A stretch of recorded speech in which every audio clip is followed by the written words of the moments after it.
Hey there, folks. This is Misadventurer here today with the 26th developer diary for my Imperator Rome overhaul mod project, Hegemony.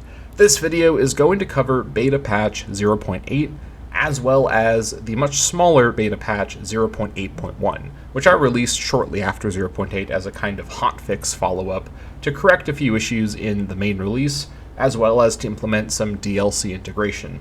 I'll talk about all these things more throughout the course of this video, and I will note when something in this video is actually from 0.8.1, but nonetheless, 0.8.1 is the current live version of Hegemony on both the Steam Workshop and the Paradox Plaza, so keep an eye out for that. It'll probably be a little while before I'm able to release 0.9, and I'll explain at the end of this video exactly what 0.9 will be completely focused on, because it's one last thing. I actually wanted to get into 0.8, but I just genuinely ran out of time, and I just didn't have the resources or time before my self-imposed release date to get some of this last stuff in for the initial beta patch. And I say that because 0.8 is the beginning of the Hegemony beta.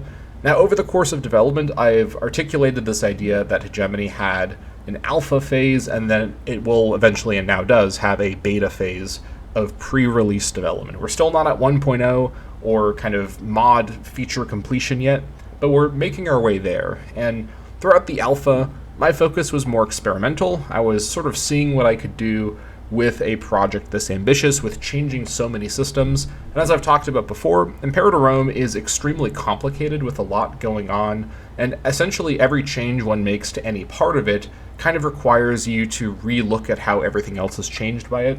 And so over the course of the alpha, as I continually expanded the scope of how deeply I was comfortable and sort of had visions for how to change different parts of this game, I realized more and more how much I had to go back and reconsider things.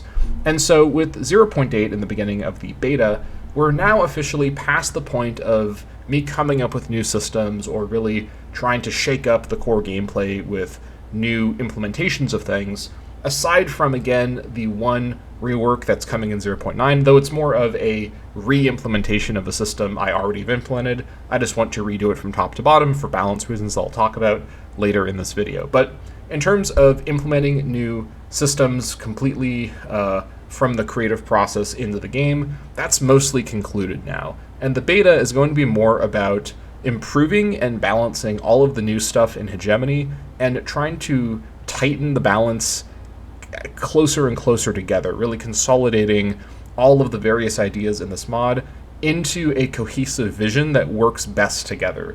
And that's really a pretty big challenge with the scale of how much this mod changes. Basically, everything in Imperator Rome has been changed by Hegemony, and Imperator Rome in its vanilla form was already often very unbalanced in the way these systems interacted. And as an Imperator Rome veteran, I'm very aware of how these imbalances really drive what it means to be a good Imperator Rome player, to understand how to navigate those dynamics. And so in changing all these dynamics, in creating such a new kind of gameplay, I want to provide a really fresh experience and hopefully a very cohesive experience where every part of my mod works in tandem with every other part in a way that is cohesive and guided. And that is really what the beta is all about, is taking all of these disparate elements and putting them into a kind of synchronous choir to produce the same ultimate gameplay experience as consistently as possible. Will I pull it off? I think I will, but it's going to take some time, to be honest. And especially because I am so busy in my real life, I don't want to make big promises about how soon we're going to hit that 1.0 release, but we're much closer to it than we were during the alpha.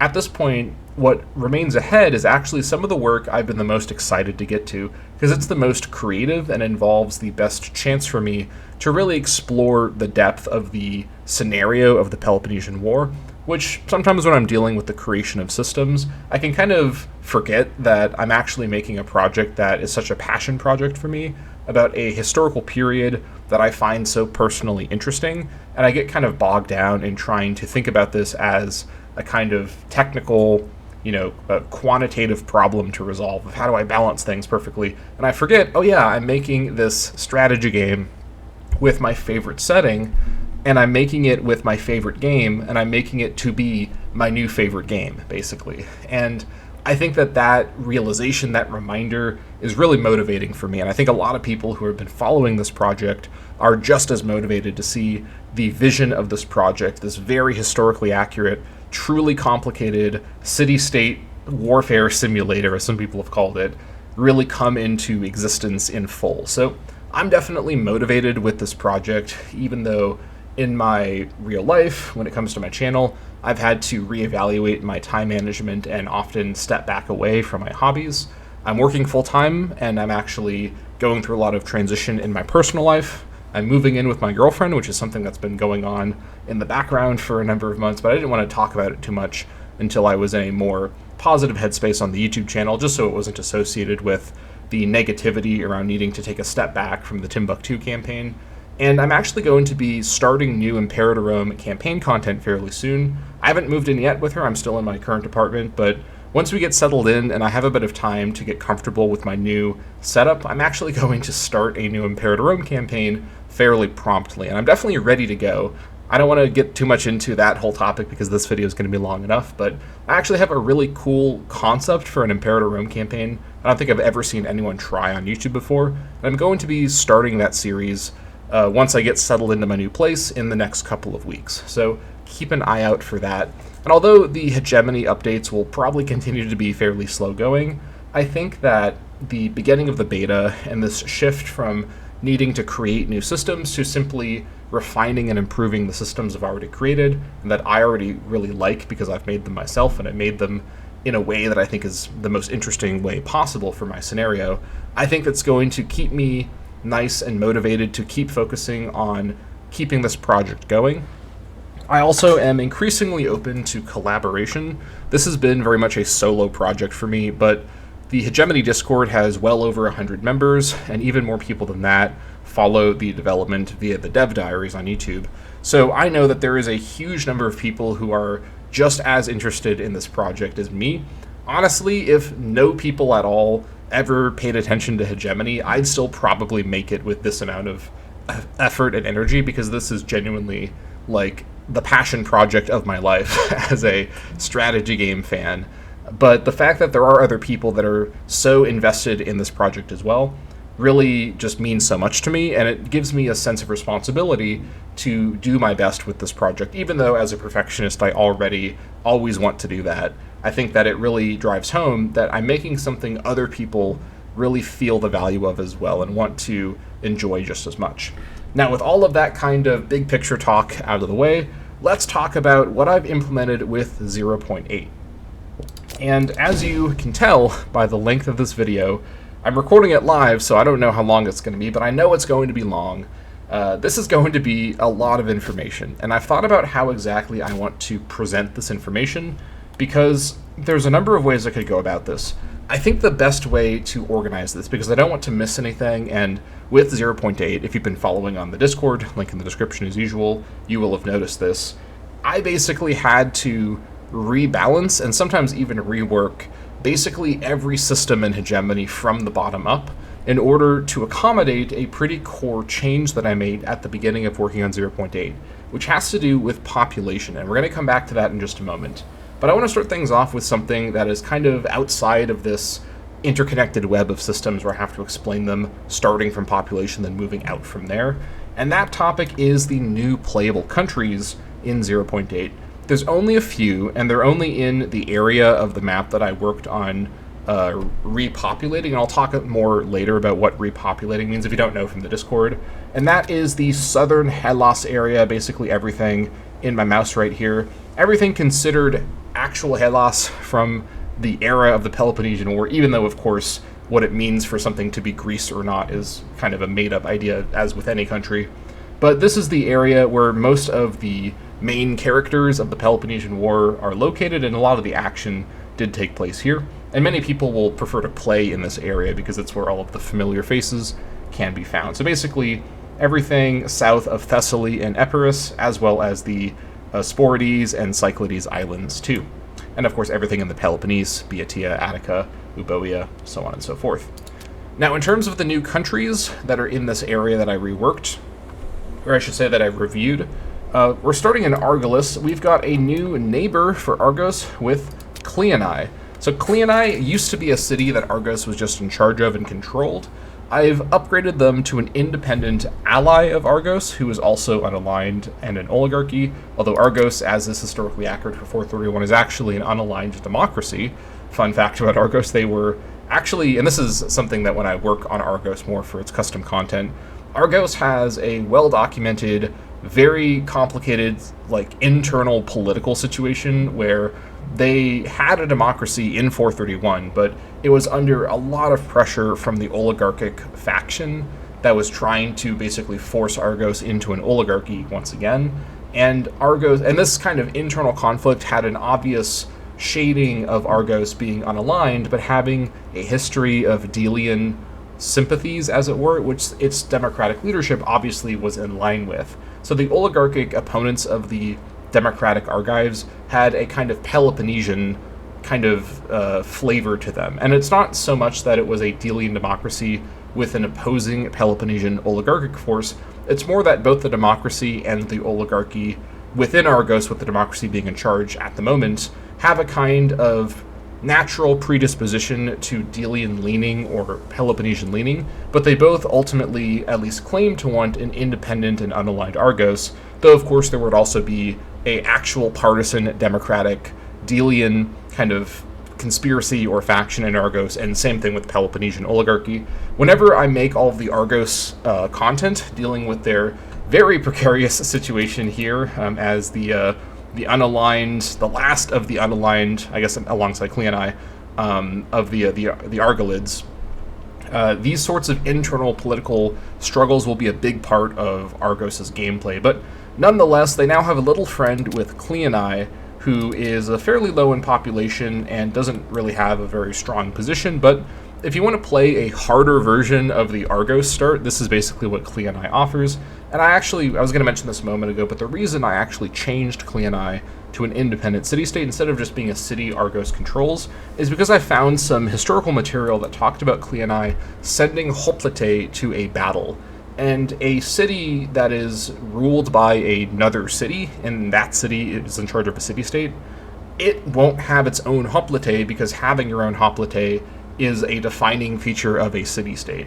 So for example, Piraeus is a city that's distinct from Athenai as a city, but the city-state of Athenai includes Piraeus. You're not going to see any Piraean hoplite, even if Piraean is its own identity, because hoplite are linked with the government of the city-state, right? It's sort of like saying you have the real-life state of Montana, and then what's like a town in Montana?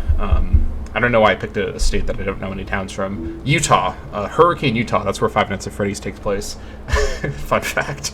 If you've got the state, guard of Utah, you wouldn't then expect there to be, the town guard of Hurricane Utah. Maybe there should have been to stop the Five Nights at Freddy's events from happening, but it's a thing like that, where the state of Utah is presumed to be the lowest level where an armed force would exist. And again, I know states don't really have armies, but just bear with me here, because if I use the federal government of the US as an example, the feds and the states actually do both kind of have armies, though the national guards of the states kind of aren't real armies. That's a whole other topic. But anyways, the point is, if modern day politics about this stuff are complicated to explain, it's similarly complicated with the city-states, but the key thing is that, based on the evidence I found, I think it's more likely Cleonai was independent of Argos, though not necessarily very strong. And I've made them here very dependent, just as a matter of kind of the reality of their situation, on their Argive alliance. And I may actually give Cleonai at least one custom mission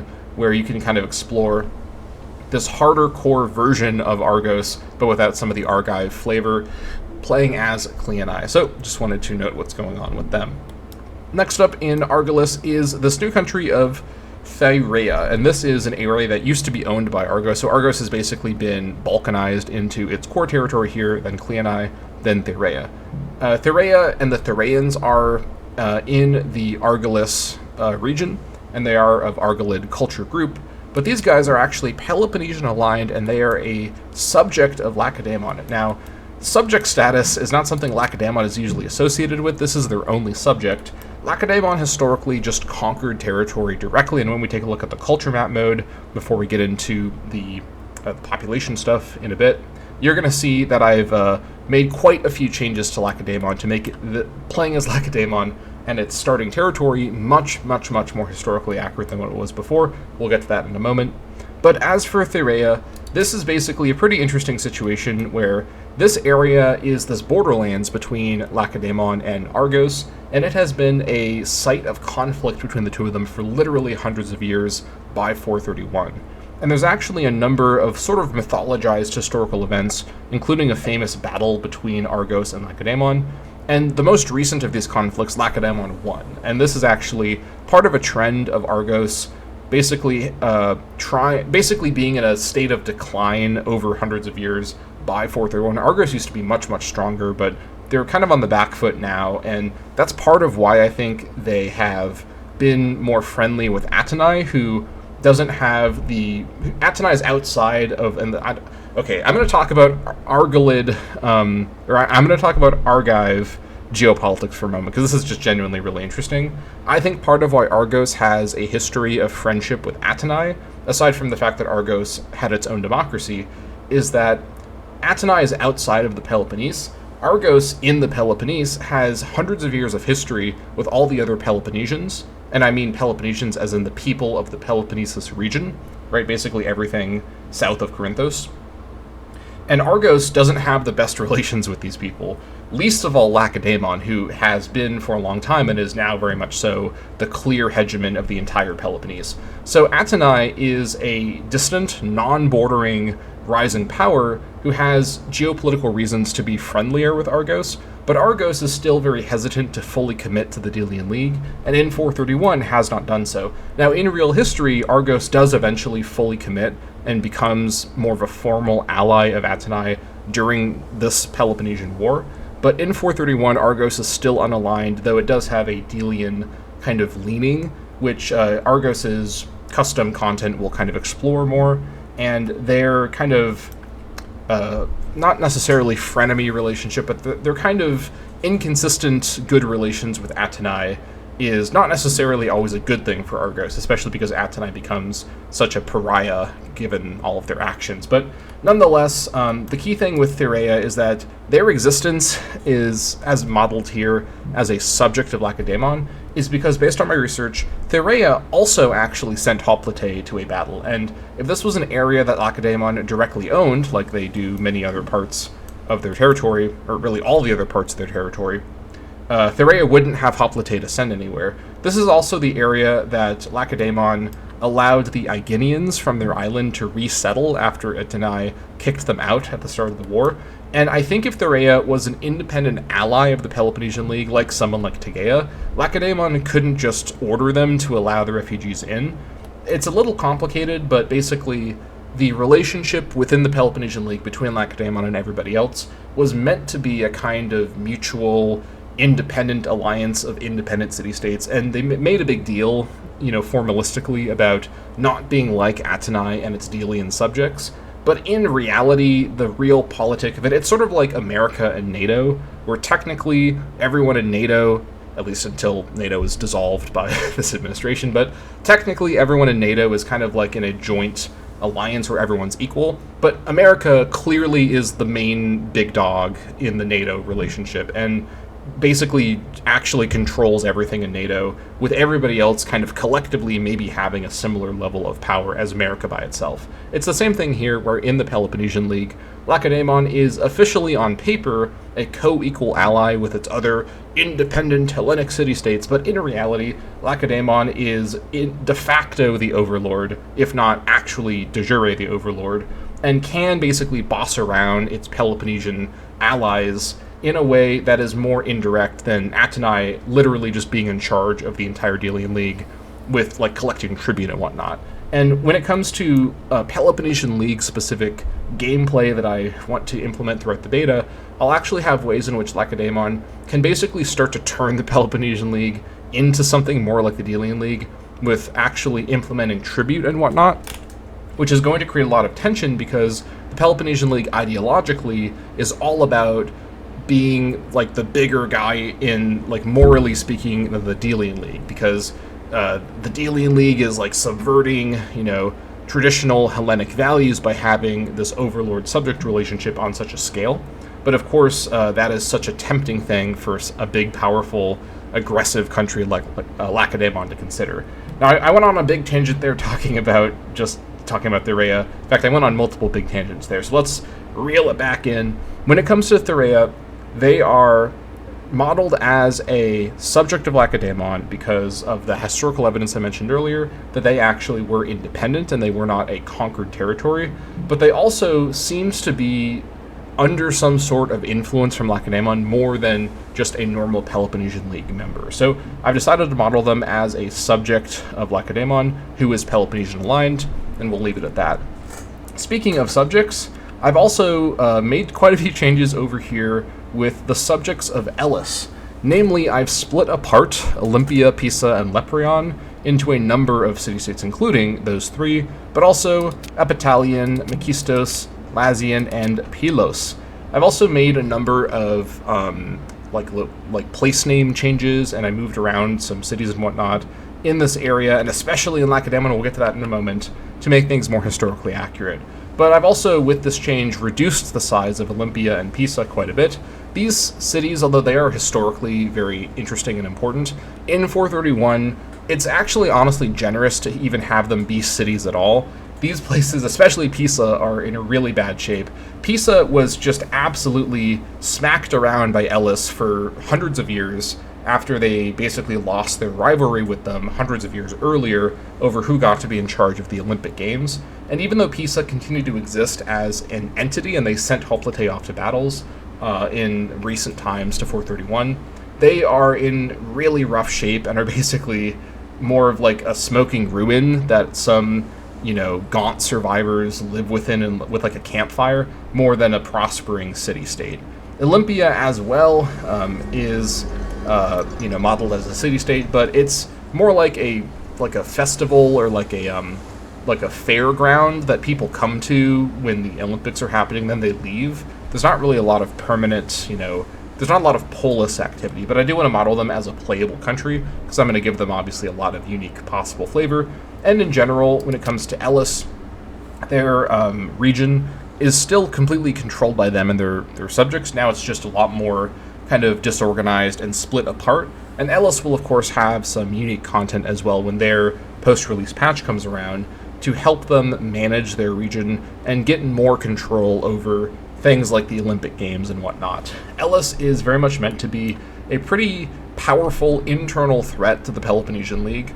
I think that Corinthos is, as this kind of naval power, able to present themselves as a kind of alternative hegemon to Lacedaemon in a very interesting way. Elis is much more like Lacedaemon in that they're just a really dominant land power with a lot of cultural cachet.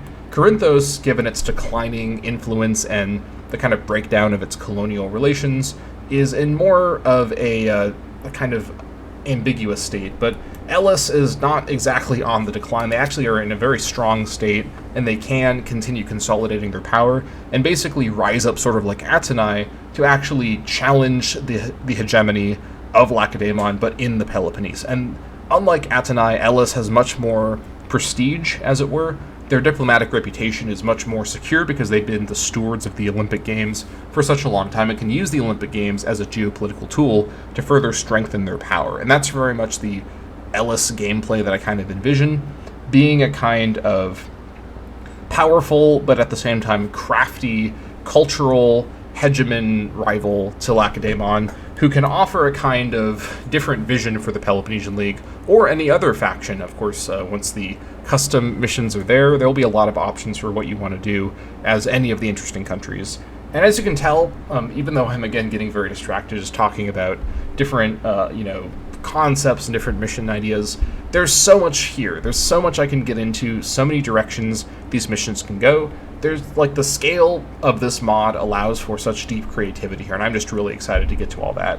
Now, I think I've mentioned all of the new playable countries, so let's go ahead and hop into someone here. I guess Argos is fine. And take a look at the population changes. So this is actually the main reason why 0.8 is at such a large scale in terms of what's been changed. It's because I made a very, very important sort of core level change, which essentially affected everything else in the entire mod, given how in this mod, in Imperator Rome, everything is in this big interconnected web of systems, so changing something at the center of the web creates a ripple effect that causes everything else in the entire web of systems to need to be rebalanced or reworked to accommodate this change. And I knew that when I made the change, and because I wanted with 0.8 to review and kind of reevaluate all of my alpha systems at the same time as we go into beta, this was a good time to make a change like this. And the change I made has to do with population ratios. Now what I've done is I've changed the ratios to this. 25% Politis, 5% Adastoy, 20% Mitochondria, and I think these are all what they were before, but the thing that's been changed is Fetis are now 10% and Dwaloi are 40%. This used to be, I think, 30-20, so this is a very, very big change with a ton more Dwaloi. Now, these changes are mainly based, like with a lot of things in Hegemony, on historical accuracy. This was an era with a lot of slavery, and 40% Dwaloi everywhere may seem a little much, but it might even honestly be a bit of an underestimate.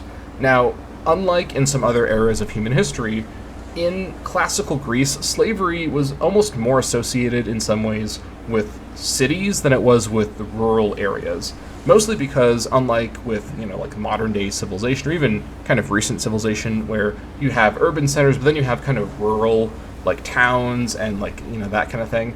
In this era, and actually for much of human history, you either lived in a fairly built up community, or you were just going to get eaten by animals in the wild. This is a time where the wilderness between civilization points, or civilization centers, is extremely dangerous, and you could just literally die living away from other people. So obviously people traveled around, and there were smaller villages here and there, but most people moved to cities because you weren't eaten by wolves in a city most of the time, but you were at risk of being eaten by wolves if you were not in a city. So obviously there's dangers to being in a city as well, but the entire original idea of city-states and their development in Greece and actually in other places in the world, like the Middle East long before that, was that it was a kind of natural result of, the famous phrase, surplus and specialization, people consolidating in a safer urban center, and there was some mutual protection provided by that.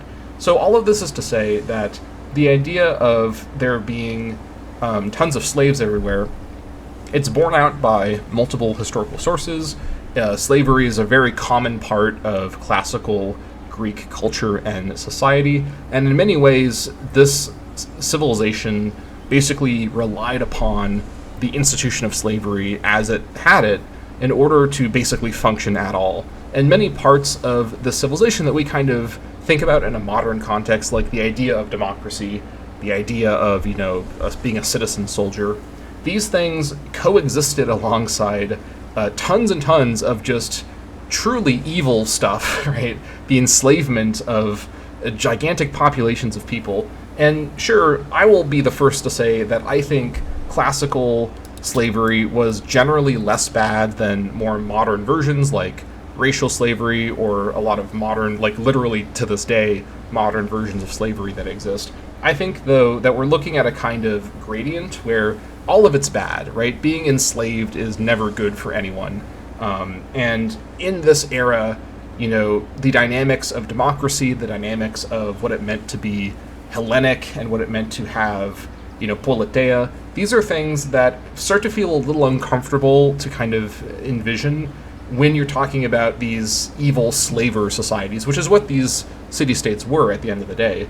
And that's something that I want to always keep in mind with this project is I've learned a lot about classical Greece in my work on Hegemony, but it's not made me like the classical Hellenes in any sort of moral way. It's actually made me feel much more uncomfortable about the way we, especially in the West, kind of valorize this era and sort of associate it with the beginning of Western civilization. This is a time period of just truly barbaric people, and nothing about them should ever be morally celebrated by us if we want to have a modern, morally upright social progression, right? And sure, there are things that you can appreciate about classical Hellenes or some of the things that they believed in, but that's true for any place and time in history.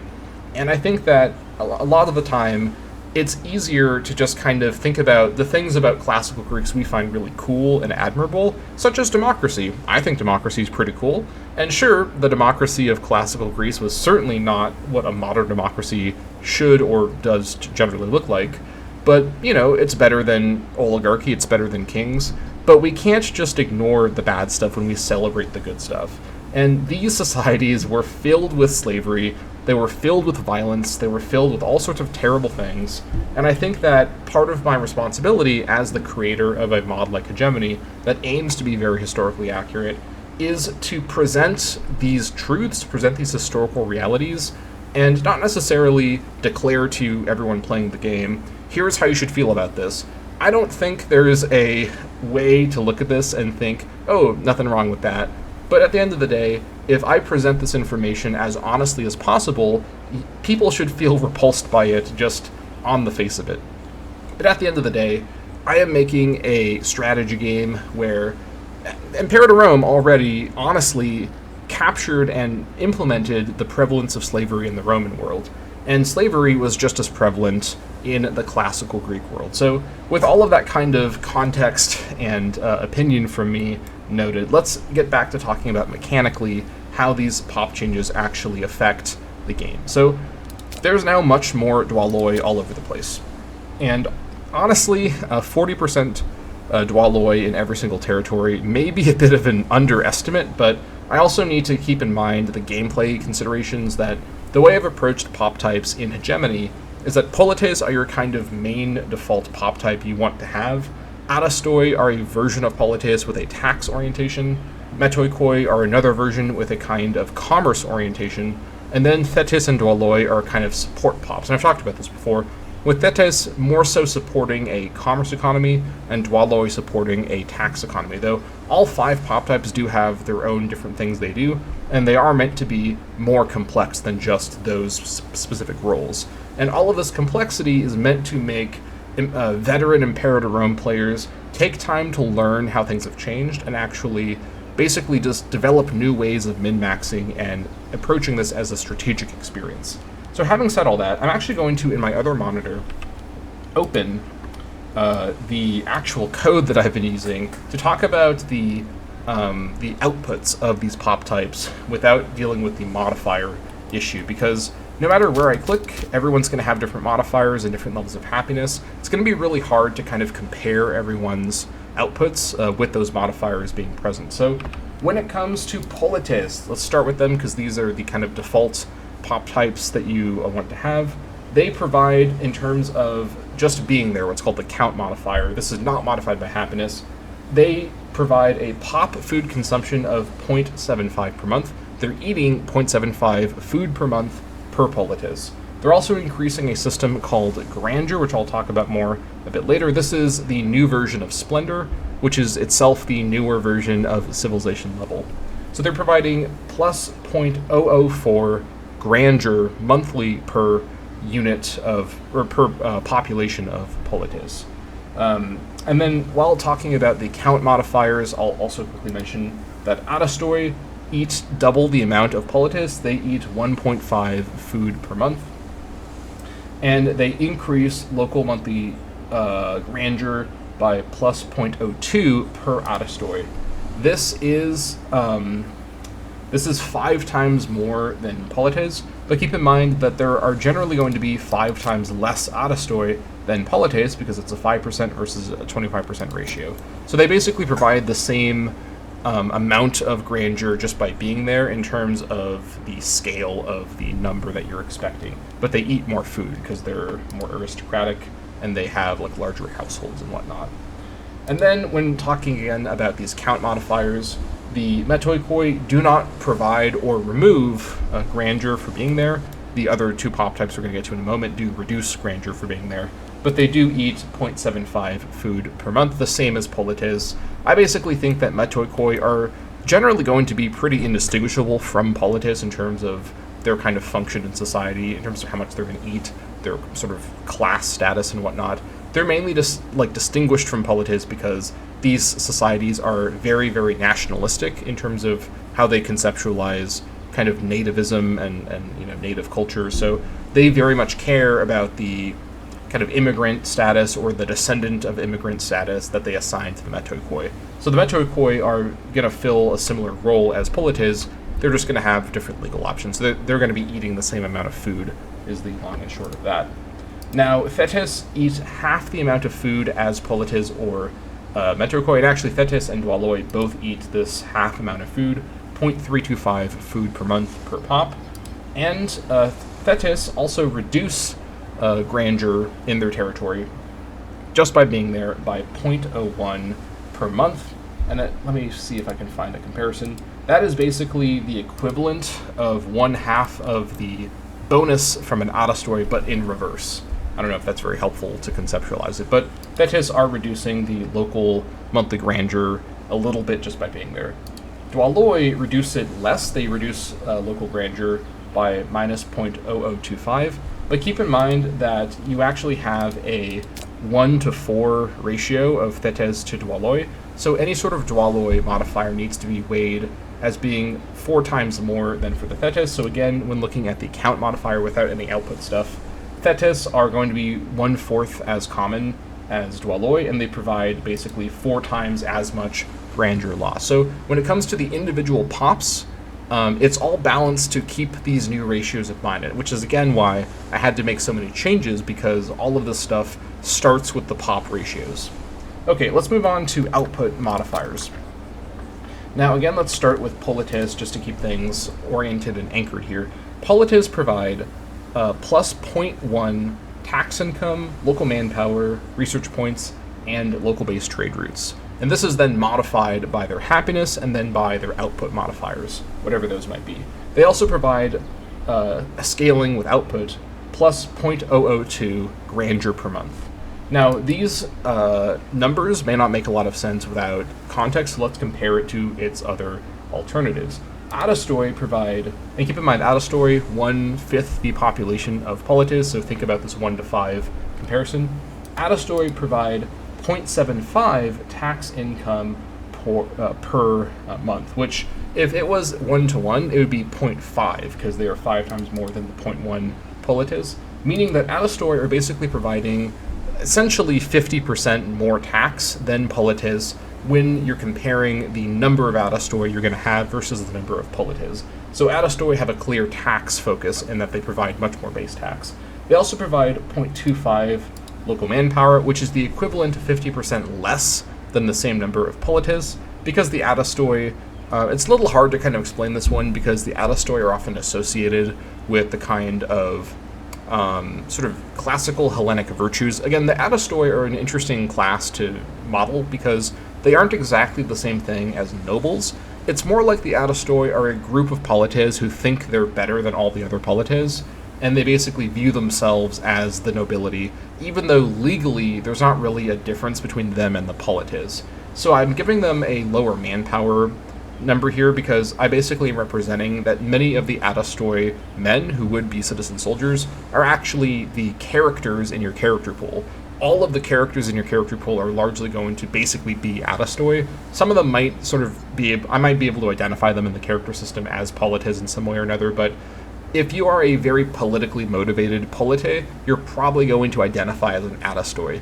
Again, it's a little hard to explain because we think about it in terms of the legal idea of a noble person, right, or like a noble family. But in this system, Adastory and polites are both polites, right? The Adastory are just a group of polites that identify themselves as better than the other polites for any number of reasons, whether it's because of a bloodline, because they just are personally more honorable, and so they perform a different function than just a regular polites. So moving on. The Adastory also provide 1/2 the number of, so they provide 0.25 local-based trade routes. This is again basically the same as polites, but 50% less. So again, they provide less trade, and they provide 0.5 research, which is the same as polites with no reduction or increase. So they're providing the same amount of research as polites, they're providing 50% more tax, they're providing 50% less manpower and base trade routes. They're also providing the same amount of local monthly civ level when scaled. So they provide 0.01, then it's modified by output. This is the equivalent of 5 times the 0.002 of, I may have said civ level, that's what's called in the code, of grandeur than Politis. So hopefully you're following. Let me know in the comments if you have any questions. I'll try to answer them as best I can. I know this video is going to be very long and have a lot of information, so please feel free to just leave tons of comments with any of your questions, and I'll try to get to them as I see them. Moving on to Metoikoi, I'll compare them again with Politis.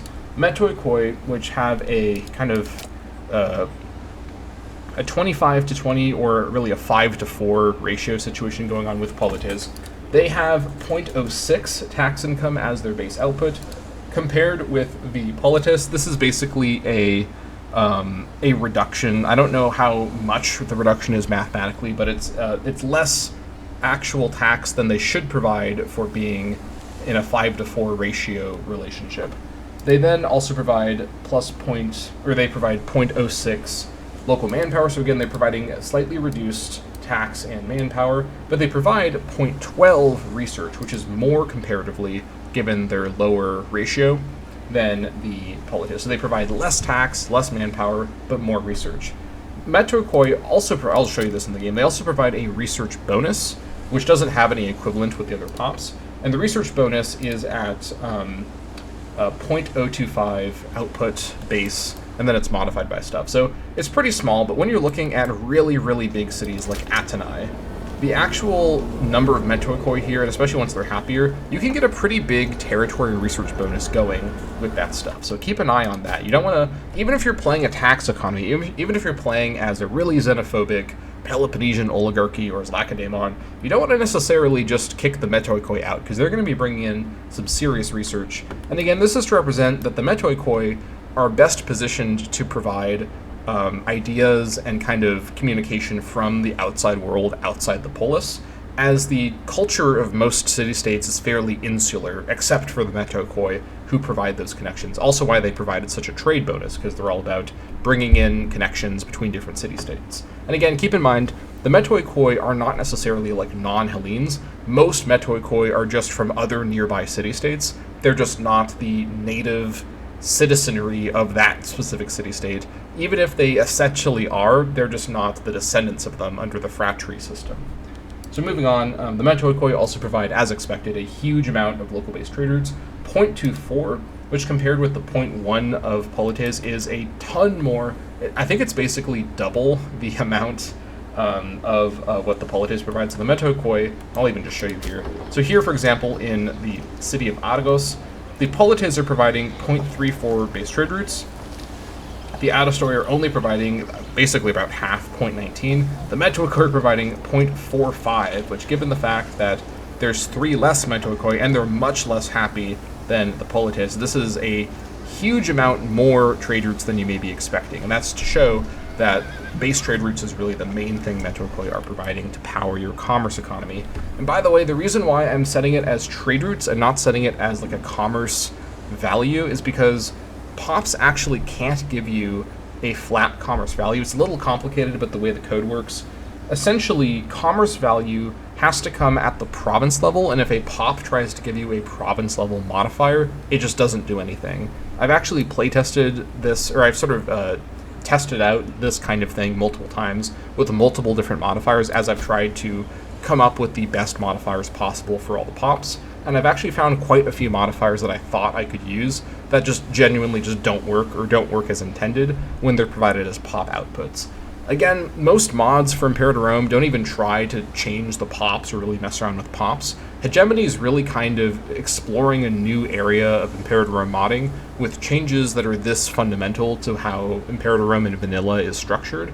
So a lot of the stuff is just not very well documented, and I hope, if anything, my kind of clumsy work with Hegemony over the years in kind of trial and error figuring all this out, and what's shown in these dev diaries can be a useful research tool for better modders than me in the future who can hopefully build on what I do with this project and with other projects in the future. So moving on to Thetis and Dwaloi. So these are most comparable to each other, so keep in mind this 10-4 ratio going on here. So Thetis, again, have a commerce orientation. They're providing base resources 0.5 per month. They're providing a local monthly food modifier of 0.05% per month. So they're buffing the food production of the territory, either because Dwaloi produce food, either they're buffing the Dwaloi food production, or the food brought in from imports. And we'll get to that more in a moment. They're also providing a 0.05 local-based trade routes modifier. Again, a bonus percentage to base trade routes, which helps and strengthens the trade routes coming from your 3 main pop types, but especially your Metokoi. They also provide 10 base supply limit, and this is changed with output. So Thetis, who represent kind of craftsmen or kind of skilled workers and whatnot, they are producing the kind of small, kind of portable infrastructure. It's not necessarily like buildings, but like machines in the sense of like wagons and carts, not like electrical machines, but basically the machinery that your city-state uses to function, to like move stuff around and to remain logistically capable. Also, they increase local manpower modifier by 0.05, and I'll show you here in Argos what kind of numbers we're looking at here, so you can see how this looks. In Argos is a pretty large city at 60 starting pops, but you can sort of see what's going on with these modifiers. Again, they're mostly supportive.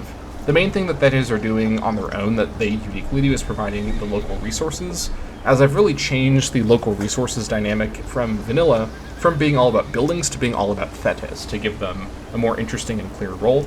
So if you want to be a big commercial, have a big commerce economy, of course you want to have a lot of imports, but you also want to have a lot of exports, and you're going to get your exports from getting more local resources. So you definitely don't want to ignore your Thetis if you're focusing on your commerce economy. Yeah. Moving on, let me click on a slightly smaller city just to show, so it's not going to be quite as dramatic. With the 20 pop city of Tirans, let's take a look at the Dwaloi. Now, the Dwaloi are providing, in terms of their base modifiers, a local tax modifier of plus 0.005% per month, a supply limit modifier, so they're actually modifying the base supply limit coming from Thetis, plus 0.01% per month, 1 local monthly food per month. I guess saying per month there is a little unnecessary. Local build slot plus 0.1, which is only relevant for cities, so keep that in mind. Again, Dwaloi are actually more associated with urban centers in terms of large numbers of them in comparison with rural areas. Keep in mind, by the way, that unlike American racial slavery, for example, the agricultural force of classical Hellas was actually just everybody. Every single person was farming all the time, and the rare exception were people in the cities that could do something else. So this means all of the citizen soldiers, right, the polites, were actually generally farmers. So, of course, the Dwaloi were involved in this too, and their food production power became relevant during wartime, which is why I've made them a central part of food production in this mod, which is set in a major war in Hellas. But the Dwaloi were just another workforce that basically didn't normally go off to war, so they would stay behind and keep the farms going.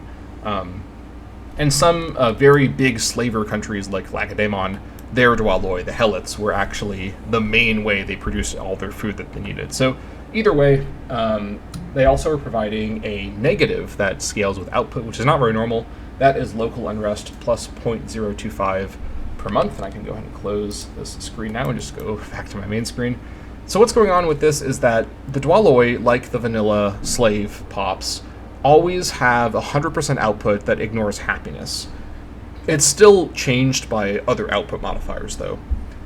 And because of this, I wanted to balance the Dwaloi in a way where, at the start of the game, when your population is the most unhappy and you have the least bonuses that have built up over time, the Dwaloi start off as your most powerful, as it were, or your most impactful pops, but they basically don't scale up very much, while your other pops get happier and more productive and easier to manage as you continually play your campaign. You gain developments and you develop your policies and whatnot.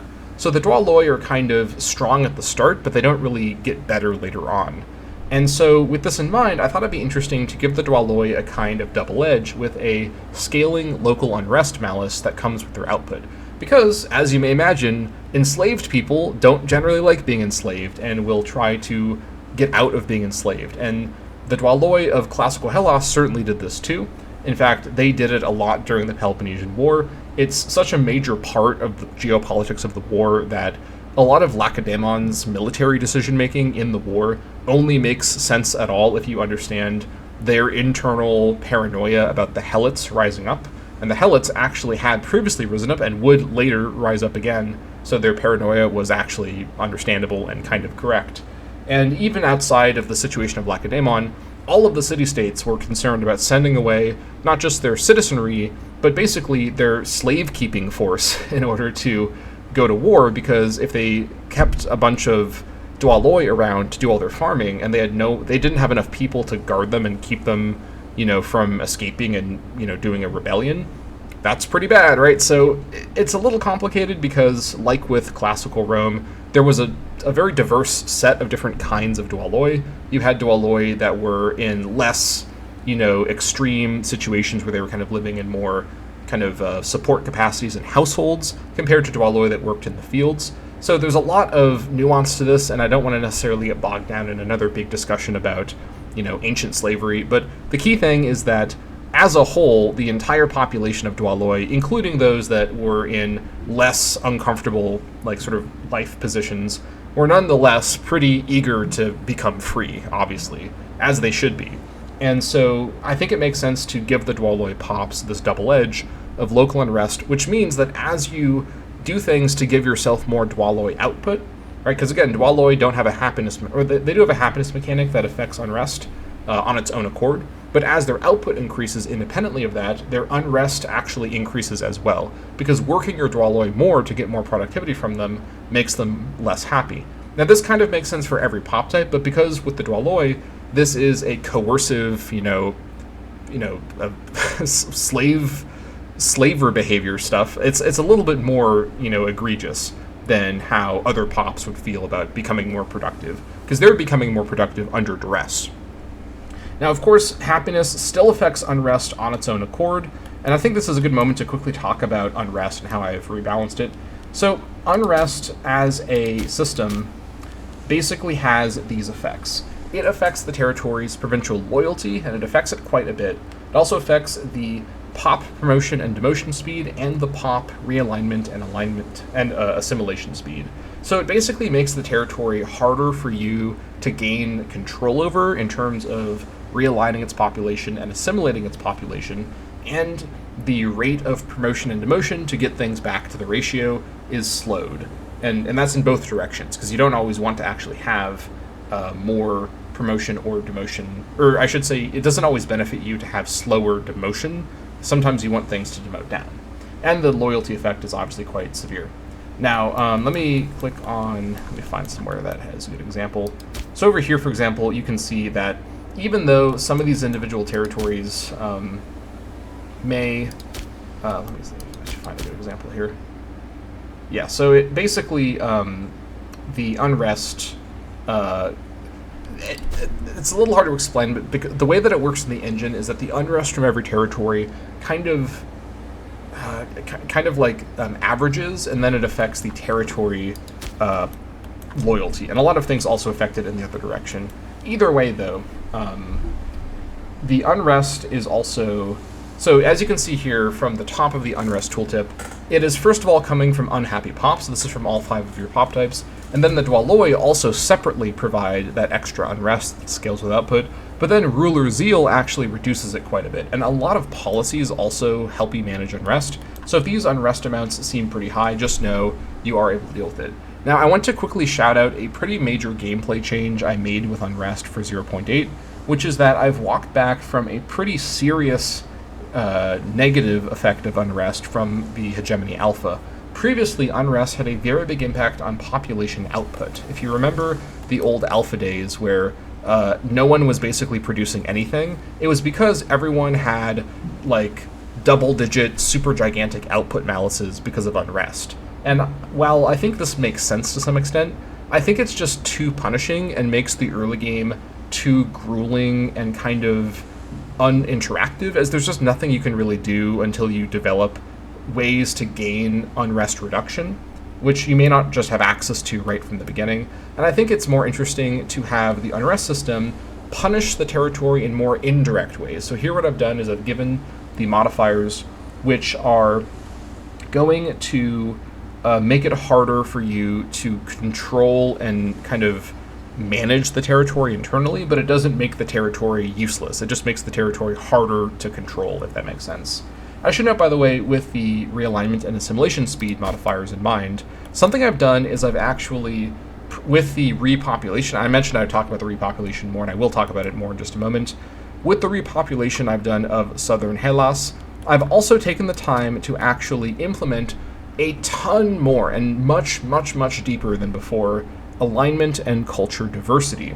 So what I mean by this is that instead of everyone in every country just being the alignment of the country, which gave everybody 100% national unity right from the start, what I've done is something much more realistic where everyone has kind of 50 to 60% starting national unity. And the way I've done this is that in every single territory, there is, generally speaking, kind of a 60% correct alignment, and it's always the same ratios of pop types, a 40% or so other alignment. And what other alignment is chosen is based on the context. For Argos and Cleonae, obviously the other kind of alignment would be Peloponnesian, and in the future I might even add in more complexity by adding in like some of them being Delian for Argos or something, but for now I think just having it not be the alignment of the country, and with Argos that's unaligned, is the thing that matters for making the gameplay work. And with the Peloponnesian countries, it's the same, with the other one being unaligned. Actually, for Delian as well, the other one is always unaligned. You're not going to see the other kind of alignment being like Peloponnesian for Delians, because a Peloponnesian pop in a Delian country would just be seen as a rebel and just killed. But an unaligned pop kind of has plausible deniability. They're just maybe not involved in the conflict ideologically, and that results in the modifiers associated with wrong religion, because remember alignment is the religion system, that then affects how the pop is happy or productive, but it's not the same thing as someone being an open rebellion. Something Imperator Rome is able to really capture quite well with these systems that my mod continues to focus on is there's a pretty big spectrum between a motivated, ideologically consistent with the state, citizen who is like super on board with what you're doing, and someone who's like an open rebellion. In that spectrum is most people who are to some degree on board, and keep in mind that we're talking about a wartime situation, so some amount of people are on board with the war. Some of them are indifferent about it but will do what the polis tells them to, and some of them who are going to be marked as unaligned are near the verge of basically going with the other faction's ideology because they're so against the government. But anyone who is openly saying, I am now in this Delian country declaring myself a Peloponnesian League supporter, they're just going to be killed for essentially committing treason. And there's going to be a lot of events and things that cause pops to realign as a trigger or as a kind of outcome from a decision you make. For example, playing as Argos, if you get a pop-up, and this is just a kind of hypothetical that I've just made up on the spot here, say you get a pop-up where it says there's pressure from your Peloponnesian neighbors for people to support the Peloponnesian cause, right? And if you say, that's fine, that's fine. We don't want to get involved. We're unaligned. We'll allow some, Argive Peloponnesian supporters to, make some contributions. It actually causes random pops in your city-state to become Peloponnesian aligned because the government is seen to be okay with it. Or if you say, no, we're going to crack down, it may actually make, all of your unaligned pops have a reaction. Like, there's so many ways these systems, with the way that it's coded, with how you can have entire religion groups and culture groups collectively have a modifier, there's so many ways to model out different scenarios, and that's the real power of these systems and how dynamic they are. It's very complicated, but once I'm able to kind of get everything working, the scale of what can be done here is just mind-boggling, and that's what I'm most excited about with the future of the beta, because the beta is all about exploring these parts of hegemony. Now, getting back over to talking about the territory level systems, we talked about population, we talked about unrest. Let's quickly talk about grandeur. So grandeur is a new and improved version of splendor, and I've really changed the way I envision how the system works. So the main thing to know about grandeur compared to splendor and compared to its original version from vanilla civ level is that every single territory is always at 100 allowed grandeur. So there's no cap on grandeur the way there is for civ level. everyone in every territory always has the full amount of grandeur possible at all times, and nothing ever reduces it. So the grandeur cap is set to 100 everywhere, and it never is reduced or increased either. The main thing with grandeur is that territories that are settlements start at 10%, and all cities start at 25%. And the main thing that moves grandeur around is the pops. As I mentioned earlier, all 5 pop types, except for Metoikoi, have some sort of interaction with grandeur. You can see here, the Politis and the Adastoi are providing a bit of grandeur just by being there, and then they're providing, it's scaled down to 0, but they're providing some scaling grandeur from their output. And then Dwaloi and Thetes are providing some grandeur loss just by being there. Ruler Zeal also provides national grandeur everywhere as well. Now, the effect of grandeur is sort of like with unrest. It's sort of the inverse of unrest. It's a bunch of ways that indirectly strengthen a territory, and because grandeur grows over time, this is basically Hegemony's version of a development system on the territory level, where territories gradually become stronger over time, but as you can imagine, lots of events and scripting stuff can actually result in quick gains or losses of grandeur. For example, an event where, based on sort of a random selection of a territory you control, it says, like, a local, priest wants to start a cult here. What do you think, right? And you can say yes, and the territory gets, like, 2.5% grandeur immediately, but then there's some negative. Maybe some cult influence is gained nationally. Or you could say no and get the opposite. So you can sort of see how this system is chugging away in the background, but you can interact with it for a much larger direct effect in a way that can be very dynamic and lead to you making very careful strategic choices about these territories. Because the effects of grandeur, especially as they continue to power up, get very good. So at 25% potential grandeur, you're looking at plus 0.62% local pop growth, 25 pop capacity, and grandeur is one of the main ways pop capacity grows over time, 6.25 migration attraction, 25% pop realignment and pop simulation speed. So this means at 100% grandeur, which is the highest possible amount, you're looking at 25% local pop growth, 100 pop capacity, 25 migration attraction, and 100% realignment and assimilation speed. Those are crazy bonuses for a territory.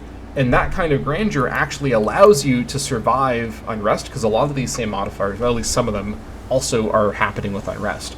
So keep in mind, by the way, that unlike in vanilla Imperator Rome, where religious conversion and assimilation is mostly just a binary choice you make by using a governor policy, here I've made these systems much, much more dynamic, where you have unrest making it harder, you have grandeur making it easier, and as we're going to see in just a moment, tons of buildings, or at least a couple buildings, actually interact with it as well. So because there's now so much more religious diversity, and I even showed this earlier, or I should say alignment diversity, but there's also much more cultural diversity. So for example, in territories that are kind of like sort of with local cultures, you're going to have the ruling culture, for example, here it's Argive, as the Polites, the Adastoi, and in this case one Metoikoi, with the local culture being the remainder of the Dwaloi, Thetes, and Metoikoi, and this is true for other sort of local cultures. Here's the Mycenaeans, for example. But in every single capital, things are much more complicated. You've got your native culture as your Adastoi, your Polites, and a bunch of other pops from all the other classes. But then what I've done is, and this is part of why this has taken so long with the repopulation, every single capital has the actual neighboring cultures as its various subcultures. So every single capital, I've actually thought about what cultures are nearby and would actually be here to create cultural diversity. You're not going to just see the same cultures everywhere. Each one of these is completely dynamic, right? And this is all done by hand. I didn't use any sort of generative system to do this for me. I actually thought about, for each one of these individual territories, what cities and what cultures are nearby to this territory, and where would it make sense for them to be in this city, right? So this amount of work is fairly granular, and maybe no one cares about this, but it makes for such a more historically authentic gameplay experience, where the cultural diversity, for example, of Argos, it's mainly all of the Argolid cultures, right? You've got the Mycenaeans there, you've got the Epicarians, the Troezenians, the Hermionians, the Tirinsians, the Timenians, And then you, of course, have some culturally widespread cultures like the Athenians and the Corinthians, and then a bunch of Messenian slaves here. So basically, when it comes to the big cities, and Athenai is, of course, the biggest example of this, with basically everyone in Euboea and much of the Cyclades and a bunch of other nearby areas. Athenai, there's so much cultural diversity there, right? And the effect of all of this diversity on both the alignment and the culture front is everyone is starting off with much more middling national unity, and this is now a system you actually want to gradually grow and foster, which these systems of grandeur and unrest and all these other things continually interact with. And again, this is what I mean by Imperator Rome has so much interaction between its systems, and in changing things at the core level of population, all of these systems are going to be changed, and that's why I took so much time to review everything and really realign everything with each other to make the gameplay coherent and create a clear vision all the way through. Now, moving on to buildings, these are going to be pretty similar to what they were in the alpha, but just to be thorough, I'll quickly just go over all of them. Now, when it comes to settlements, you of course have ports or Prokimaia. These are providing a ship recruit speed bonus, local fort defense reduction, local grandeur, and all buildings, by the way, provide a little bit of grandeur, with the more expensive city buildings providing more grandeur, minus 5% pop assimilation speed, and +2 base local food. Thumiles are the other building that can be built in both settlements and cities. These provide plus 0.50 base pop realignment and pop assimilation, as well as a little bit of grandeur, but they reduce foreign culture happiness and foreign culture group happiness.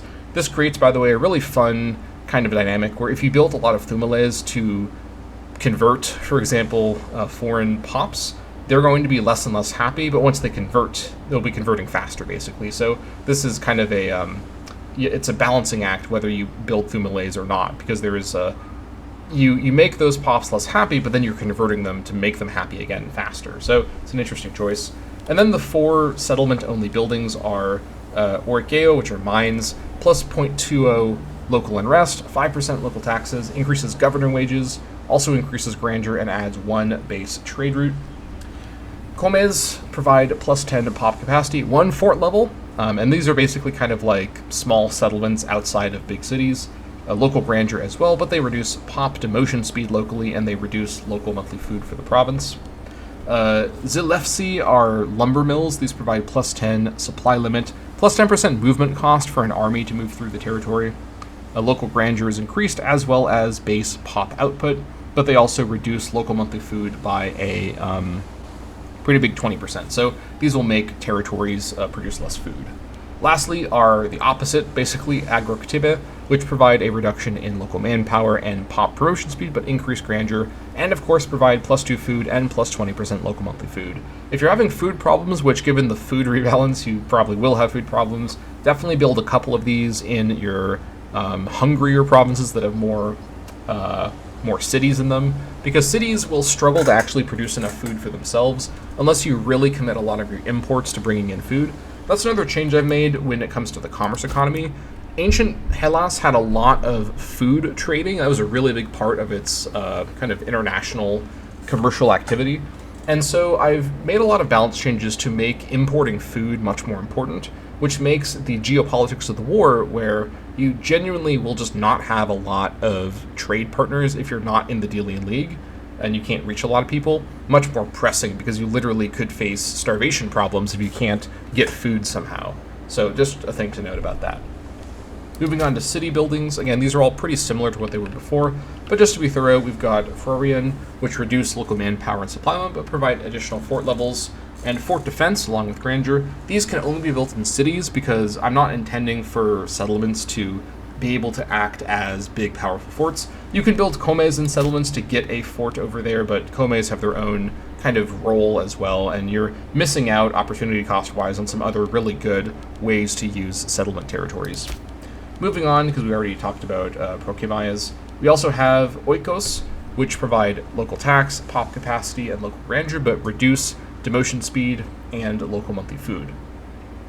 Next up are Agora, the basic markets. These increase local unrest and reduce pop realignment speed, but increase local grandeur, local monthly food percent, and 1 base local base trade route. as well as Ergastarian, which increase supply limit, local grandeur, and +1 local resource. This, by the way, works great alongside Thetis to provide those extra resources, but they also increase local government wage and reduce pop promotion speed. Notice, by the way, and also Thumila, as we talked about already, these buildings all can have up to 5 in a city, and they cost a flat 100 gold and take 1 year to build before any modifiers.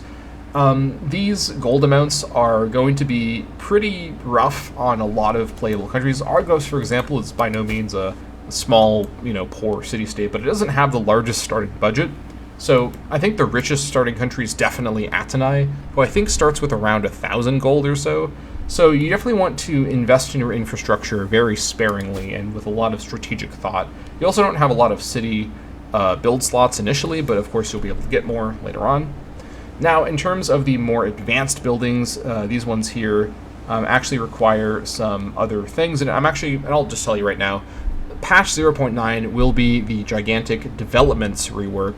As I talked about on the Discord, I actually want to pretty thoroughly recalibrate how I'm approaching developments to be at a much larger scale. And instead of just being about the stuff that was developed around this point in the classical age, which is a pretty narrow time to work with, I'm going to make the development system much more open-ended and include stuff from the archaic time as well as the Hellenistic period, though in a way where you can't get to the Hellenistic stuff until late in the campaign. And I'm going to start everyone off with a bunch of innovations so that everyone can learn the archaic stuff right at the start, but it's still modeled that you actually have to learn the archaic stuff and you sort of understand how the tech, builds on itself. So I'll talk about this more in the future when I work on the 0.9 patch, but just wanted to note that these current invention requirements are going to be out of date in the future. Nonetheless, Acropolis is the more advanced version of the fort. This adds +4 fort level, 25% local fort defense, and +0.05% local grandeur, because this is 5 times as expensive and takes longer to build than the lower tier fort. The Neorion is the more advanced version of the port. 25% increased ship recruit speed, +0.05% local grandeur, and +10 local monthly food. The Perioki is, again, the more advanced version of the Oikos, the sort of housing units. This provides 25% local tax, +50 pop capacity, and +0.05% local grandeur. Also, these more advanced buildings are limited to 1 per city. The Lamani, or sort of the harbor, is +0.05% local grandeur, +25% local monthly food, and +5 local-based trade routes. The Quiterio is +50 supply limit, +0.05% local grandeur again, and +5 local resources. The Niaus, or the temple, is the advanced version of the Thumile, again, the larger amount of grandeur, the +0.25 monthly pop realignment speed and pop assimilation speed. And then the Theatron is +25% pop realignment speed and pop assimilation speed. Build this in a large city you've conquered, and you need to do a lot of realignment and assimilation very quickly, because this is otherwise going to be perhaps a little wasted on a super already aligned and assimilated city. The Gymnasium increases local manpower, garrison size for the local fort, and that extra grandeur. The Sita Potiki is sort of a granary. This provides a very strong +0.50% local pop growth and the extra grandeur, as well as 400 provincial food capacity. Lastly, the Bulletarian is providing +25% state alignment happiness. I decided to just give this one bonus because this is such a crazy powerful bonus, as you eventually align everyone to be the state alignment. And bonuses that are strongest in like the end game when things are already cleaned up tend to just be better, honestly, than other things. So I wanted to make the Bulletarian meant for it's sort of the opposite of the Theatron. This is very much meant for cities that are already in your core. So those are all of the buildings. I also wanted to quickly mention the actual territory effects really quickly. You can just read them. There's nothing too much going on here, but settlements have +50 pop capacity by default, whereas cities have +100. Cities also start with 1 extra city building slot, just so there's a bit more room to work with. And of course, you get the fort level coming directly from the cities. Everyone also has the same pop ratios as each other. Metropolises have 200 pop capacity, and otherwise it's the same. And only Athenai starts as a metropolis. Okay, let's move on to more. Let's move on actually to province level stuff now that we've finished talking about territories. And let's talk about festivals for just a moment. So there are 4 festivals, and one of the big things I added in 0.8 is actual descriptions to the festivals, and I also reworked their mechanics. So first of all is the Bodromia. They're not usually associated with war. Apollon earned the epithet Apollon Bodromius, Apollon the Helper, for guiding the Athenians to victory in an important battle. The Bodromia celebrates this event and beseeches the gods for further divine involvement in the martial affairs of the polis. So you pay 1 cult influence to get the festival going, and after 6 months, the festival is held. And once it's held, the province permanently gets 2.50% more local manpower for the rest of the campaign. Of course, you can do the festival again once it finishes. I think there's like a 1-month cooldown automatically, but you can basically spam these festivals. You can only have 1 going at a time, so you have to wait basically 6 months to do it again or to do a different one. And of course, you're always paying that 1 cult influence to get that going. Next up is the Pan-Athenaea, originally intended to celebrate the archaic era Sunokismos, or the consolidation of Attica into Athenae. The Pan-Athenaea has evolved into a festival to venerate Athena as a goddess of the polis and its residents. At the Pan-Athenaea, politas and metoikoi alike are entrusted with special roles to ensure Athenae is duly honored. So this gives the entire province plus 0.25 pop realignment and pop simulation speed. This, by the way, gives you an alternative way to start to get control of your core and of territories you gain with these bonuses, where you're basically having to wait around and spend cult influence, but this doesn't... You can basically avoid building Dumales if you just don't have the resources to pull it off, and festivals kind of give you a different way that has a different cost with cult influence. We'll talk more about cult influence and how that is worked, that is managed when we get to policies in the next couple of hours. Moving on, we've got the Thesmophoria, commemorating the kidnapping and return of Persephone. The Thesmophoria is an autumnal festival strictly restricted to women. Its secretive rituals are believed to ensure the continuation of Persephone's seasonal return from the underworld, restoring the land's fertility across Hellas. This provides 2.50% local monthly food for the whole province permanently, and it costs 1 cult influence to get going. Lastly is the Anthesteria. During the Anthesteria, a festival honoring Dionysos, traditional norms and boundaries around social roles are ceremoniously discarded. While ancestor spirits return to the polis streets, owners and slaves alike unite in feasting and drinking strong wine, hoping to entertain the returning dead. And if that description sounds kind of crazy, I barely scratched the surface on this wild festival. Please do some research about this. This one's really crazy. But this one, again, it costs 1 cult influence to get organized, and after it finishes being organized and it's held, you get a permanent minus 0.25 local unrest. So as you can see, there are ways to gradually manage your unrest in a province and give it some bonuses that are going to be very helpful as time progresses, but it always comes with this cost of cult influence. And that's the whole idea of the festival system, is it's a way to spend your, or really to trade more and more cult influence for really good bonuses. But of course, the thing with cult influence, like in the history that this is based on, it gradually grows over time. And we're going to talk about the main system that deals with cult influence, which is religious policies, a bit later on. Next up on the topic of province-level mechanics is edicts, which you may remember from the alpha. The edict system is basically the exact same as before. The literal only change I made to edicts, and you can go rewatch my previous dev diaries to see more of an explanation of edicts, because all of this information is basically the exact same, and it works the exact same as well. The only change I made was when it came to, where was it? Yeah, scrutinize urban Phrygia and review provincial Phrygia. These are the 2 Metoikoi edicts, and they previously gave a different amount of local splendor, which doesn't work anymore with the way grandeur is now balanced. So I just changed the local grandeur amounts as they are now to be more accurate to the scale of the system. Otherwise, the entire system, the entire way this works, which I'm happy to go over again, but I spent such a long time articulating this in a previous dev diary. It basically is a very complex way of changing your desired ratio amounts in order to get a number of different modifiers in either all territories, just the provincial capital, or every territory except the provincial capital. And this allows you to really specialize and kind of organize your provinces at a pretty granular level with lots of side effects. And here we have a super high finesse governor, so the effects are very extreme. But if your governor has lower finesse, the effects are less noticeable. So you can, pause the video and read these if you like, but I've talked about this at length before.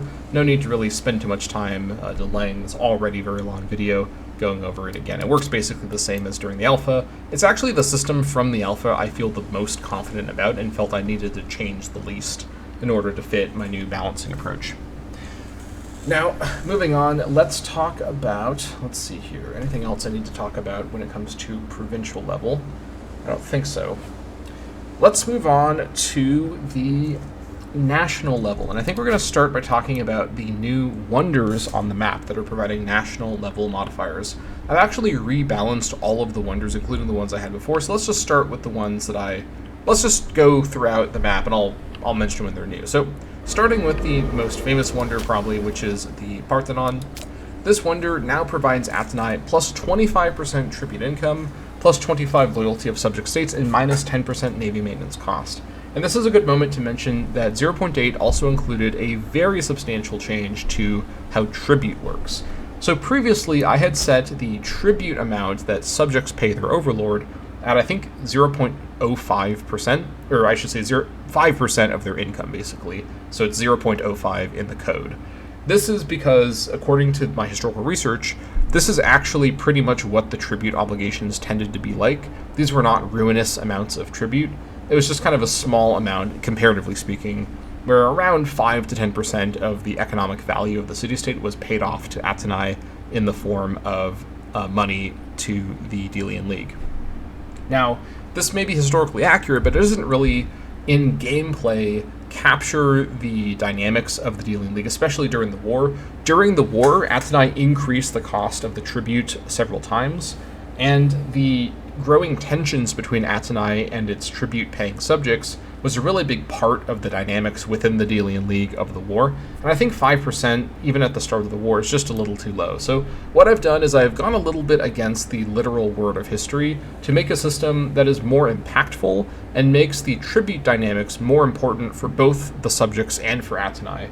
So in Hegemony, subjects now pay 25% of their economy instead of 5% to their overlord. This also, by the way, affects the Ellis subjects, but of course the main group it affects is the Delian subjects. It also makes the tribute economy idea for Athenai much more central because, and I'll just actually switch over to Athenai to show you directly, Athenai is now earning a serious fortune from its tributaries, and losing them as subjects is now a much bigger economic concern because Athenai needs this tribute money to keep flowing, which will actually, in gameplay, motivate the maintenance of the Delian League as a faction. So let's take a look together at Athenai's economic situation.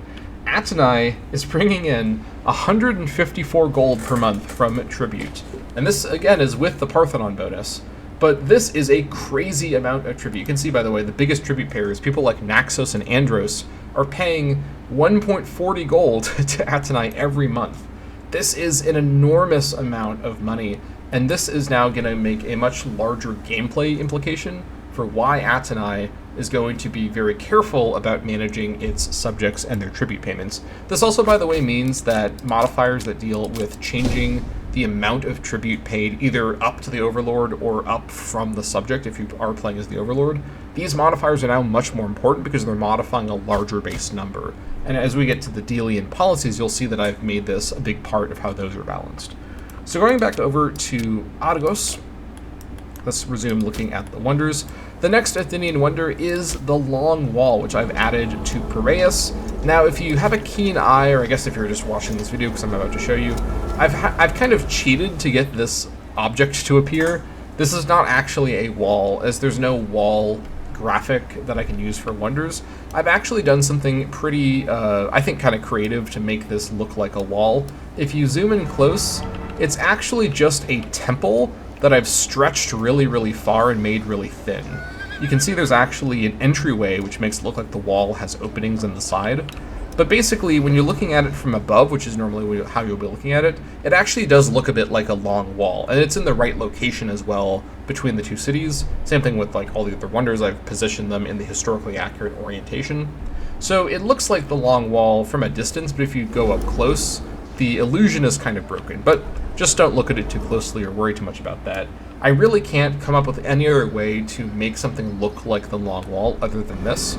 And basically, I've just put a square temple down and stretched it really, really far to make it look like a long rectangle building with an open air top, like a long wall. So either way, putting aside its appearance, the long wall provides Athenai with +5 capital import routes, +10% national commerce, and -10% for maintenance. Moving on, we have the other wonder present in the Delian League at the moment, which is the oft-forgotten unfinished Temple of Delos over here on the actual island of Delos, which in this game is considered part of the Mykonos territory. The unfinished Temple of Delos gives Mykonos -25 loyalty to Overlord, -100% tribute to Overlord, and -10% navy maintenance cost. Now, the way that tribute calculations work is a little weird. -100% tribute to Overlord doesn't actually mean that Mykonos doesn't pay any tribute to Athenai. It actually means Mykonos is paying more like 10 times less tribute, but they still are paying tribute. As you can see here, they're tributing 0.08 to Athenai. A comparably sized subject like Tenos is paying 1.14. So you can see that they're paying almost nothing. They're still paying them a little bit, but this makes Mykonos' economy much less affected by their subject status, and they also have the benefit of having reduced loyalty, which I'll eventually implement a bunch of Delian stuff, and I guess other countries will have this as well, where you're able to basically break free through decisions and missions, and it's always based on Overlord loyalty, or loyalty to Overlord. So, moving on. Next up, we've got in Corinthos, this has been in the game for a while, the Acro Corinthos. This provides +5 capital import routes as well, plus 100% import value, and -10% navy maintenance cost. This makes Corinthos much better at commerce economies than other Peloponnesian countries, but especially at importing, which makes them very focused on metoikoi, which really lines up with the record of Corinthos as it's very kind of mercantile, cosmopolitan, or not really cosmopolitan, but a much more kind of Roman-esque city with a lot of cultural diversity. So anyways, moving on, we've got the Temple of Zeus in Olympia. This temple, which I've also again located and organized and oriented in the right location, is providing Olympia +25 diplomatic reputation, -25 loyalty to Overlord, because again, Olympia is a subject of Elis, and again, -100% tribute to Overlord. I think lastly, I don't think there's any other wonders right now, but the last one is over in Delphi, and that is over here. That is the Apollonion, and you may be wondering, where is the oracle, the circle building? That one's not built yet. That's going to get built in the Hellenistic Age, but we do have the Apollonion, which has been built by the time of 431. This is providing Delphi a very well-rounded +10% national tax, national commerce, and tribute income. Now, I've talked before about my big plans for a very, very complex, unique, interesting country, Delphi, and this wonder helps set them up as having a very versatile set of ways to potentially take over the Hellenic world with the power of prophecy, but we will come back to that in the future when I get to work on Delphi stuff. Alright, I didn't really talk too much about the repopulation earlier, so I just kind of mentioned it a few times, but basically what I've done is I've implemented the correct pop ratios with all of the diversity and whatnot in this southern Hellenic area, and I basically, while doing this, also reviewed all of these areas and made these new country changes and added in the wonders and whatnot. I'm probably next going to do this on Crete, just because it's a fairly contained area to do it, and then I'll also, of course, do it in all the other areas that are meant to be played in the mod, but I'll get to these other areas later on. As I do this, by the way, it'll actually make the Delian League stronger, because basically all of the Peloponnesian League has now been repopulated, but much of the Delian League still has the outdated, smaller pop amounts, so as the Delian League gains its correct pop amounts, they're going to be paying more tribute to Athenai. So Athenai is going to only get stronger as the beta proceeds, which is kind of funny, but that's all good. Alright, let's see here. Where do I even begin now with the national stuff?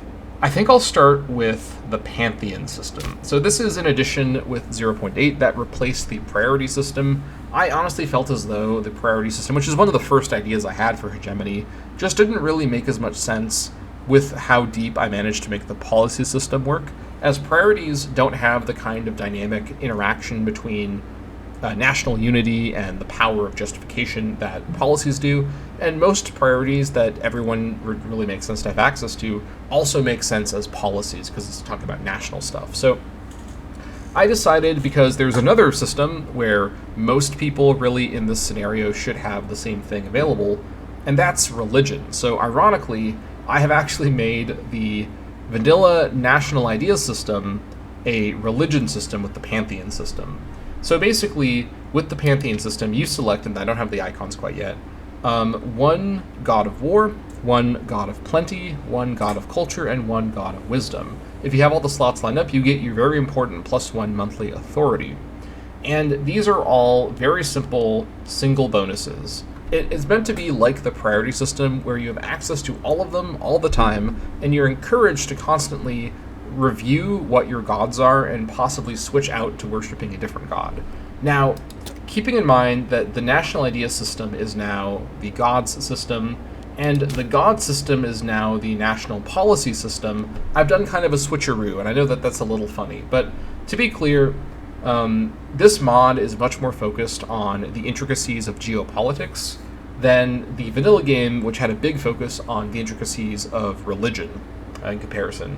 So the complexity of this system is best suited for Hegemony on the secular geopolitics stuff, while the unique and very well-documented world of Greek mythology and Greek religious practices and various versions of gods, which really most people in the Peloponnesian War have more or less the same understanding of. There's not really super strong religious differences across this conflict. Obviously, the Epirotes, the Thracians, and the Anatolians will worship different gods, but I think it's a reasonable compromise to give everyone access to the same Pantheon system, because this system, I think, makes the most sense gameplay-wise as this mod's version of national ideas.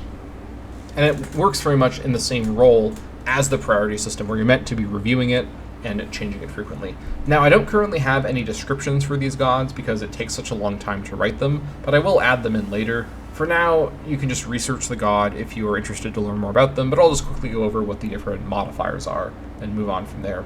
For the god of war, you've got all 4 of the categories. You have 9 options. You can pick improved relations cost reduction with Zeus Areus, army attrition -25% with Era Alexandros, naval range +50% with Poseidon Pontomedon, army movement speed +25% with Apollon Lykoktonos. Ares Enialos provides hoplite offense +25%. Athena Promakos provides hoplite defense +10%. Hephaestus Polymetis provides siege ability +10%. Aphrodite Euploia provides naval movement speed +25%. And Artemis Astratea provides fort maintenance -10%. Now, these options, again, it's mutually exclusive. You can technically select multiple gods of war, but then you're not going to have your monthly authority. And if you can actually make these decisions before the tick and get back to your 4 options in time for the tick, then you're able to do that. The system doesn't prevent that technically, but most people will probably just pick and maintain their various gods in their correct slots, just to avoid any mishaps with missing out on the authority. Nonetheless, let's move on to God of Plenty. Zeus Hekesios provides tribute to Overlord -25%. This is one of these examples where if you're not playing as a subject, this doesn't do anything at all, but most subjects actually now really want there to be less tribute paid to Overlord because they're paying so much tribute to Overlord. Era Therasbios provides +10% national manpower. Poseidon Epactios provides +5% national commerce. Demeter Chloe provides +10% global monthly food. Apollon Phoebos provides +5% national tax. Athena Galkikios provides +10% export value. Hephaestus Cleitotekdes provides +10% import value. Hermes Agraia provides +10 dip rep. And Dionysus Mistis provides +10% national research. By the way, diplomatic reputation has been reworked to be a bit more of an economic modifier. So dip rep now provides this is such a weird example, but basically it's providing about 0.50% export and import value per point of dip rep, and about 1% tribute income per point of dip rep. So dip rep still has its diplomatic function of increasing the chance of a diplomatic action being agreed to, but I've decided to make it more economic in nature. It actually has been like this for a while, but I've decided to implement it really in my national systems with a more economic orientation so that dip rep has a more clear economic impact, and it's really economic in a commerce economy sense. This is going to create an interesting dynamic, by the way, where some countries like Athenai will have a lot of ways to boost up their commerce through direct modifiers, but they may have trouble keeping up their diplomatic reputation because they're so infamous, whereas a country that's not as problematic to many others may not have the direct commerce bonuses that Athenai has, but they may have better dip rep. So dip rep provides a kind of alternate way to more peacefully get commercial power over just strong-arming it with your giant fleet, basically. But moving on over to the god of culture, we've got Zeus Panhellenios with improved opinion maximum plus 25%, Ada Zygia with national dwaloi happiness plus 5%, Demeter Amphictuous with national metoikoi happiness plus 5%, Apollon Archegetes with national aristoi happiness plus 5%, Ares Theritus with monthly ruler popularity plus 20.25%, Atenepolius with plus 5% national politis happiness, Hermes Psychopompos with minus 0.10 monthly ambition for characters, Dionysos Eleutherios with plus 0.5% national thetis, and Aphrodite Orania with national grandeur in all of your territories plus 0.05% per month. So very, very strong stuff, and it is balanced to be a competitive choice between many different good options here.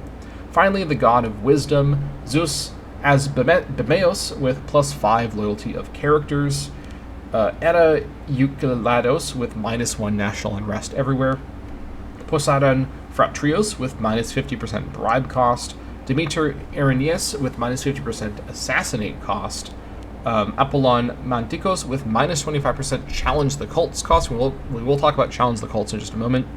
Athena Glaukopis with minus 0.10 monthly cult influence. Aramis Dolios with minus 50 smear reputation cost. And keep in mind, all of these character interactions are costing authority. So these are typically reducing the cost from 2 authority to 1 authority. Dionysos Liaus with plus 0.10 territory provincial loyalty. And lastly, Artemis Coleus with plus 0.50 national population growth. So as you can tell, there are a number of these options that are often going to be best to switch back to as a default god, and then you switch over to a god that's more situational when the time comes up. And if you're wondering about why so many gods are recurring across multiple categories, for example, there are 4 different Zeuses and 4 different Eddas, and 2 to 3 of many other gods like Ares, Athena, Apollon, and so on and so forth. In fact, I think there might actually be, there's 4 different Apollons as well. Basically, and this is something I talked about on the Discord at length before, in classical Greek religion, it's not so much that the gods are individual, separate people, it's more that they represent concepts or ideas, and they're worshipped as personifications of those concepts or ideas. But they are also worshipped as personifications of multiple different concepts. And the gods are sort of characterized as having this association with multiple different ideas. And so the different parts of the gods, the different facets of the gods, are personified individually with these epithets, right? These kind of epithet meaning a kind of name after your name. So, for example, Athena Promachos means Athena who leads from the front with the shield. This is the famous gigantic statue on the Parthenon is of Athena Promachos. So this is an aspect of Athena that is worshipped independently of other aspects of Athena, like Athena Kalkiokios, which I think is Athena of the crafters. I don't remember exactly for sure, but or Athena Polius, which is Athena of the city-state. These are all viewed as versions of the goddess Athena, but they're worshipped independently because they have different functions, right?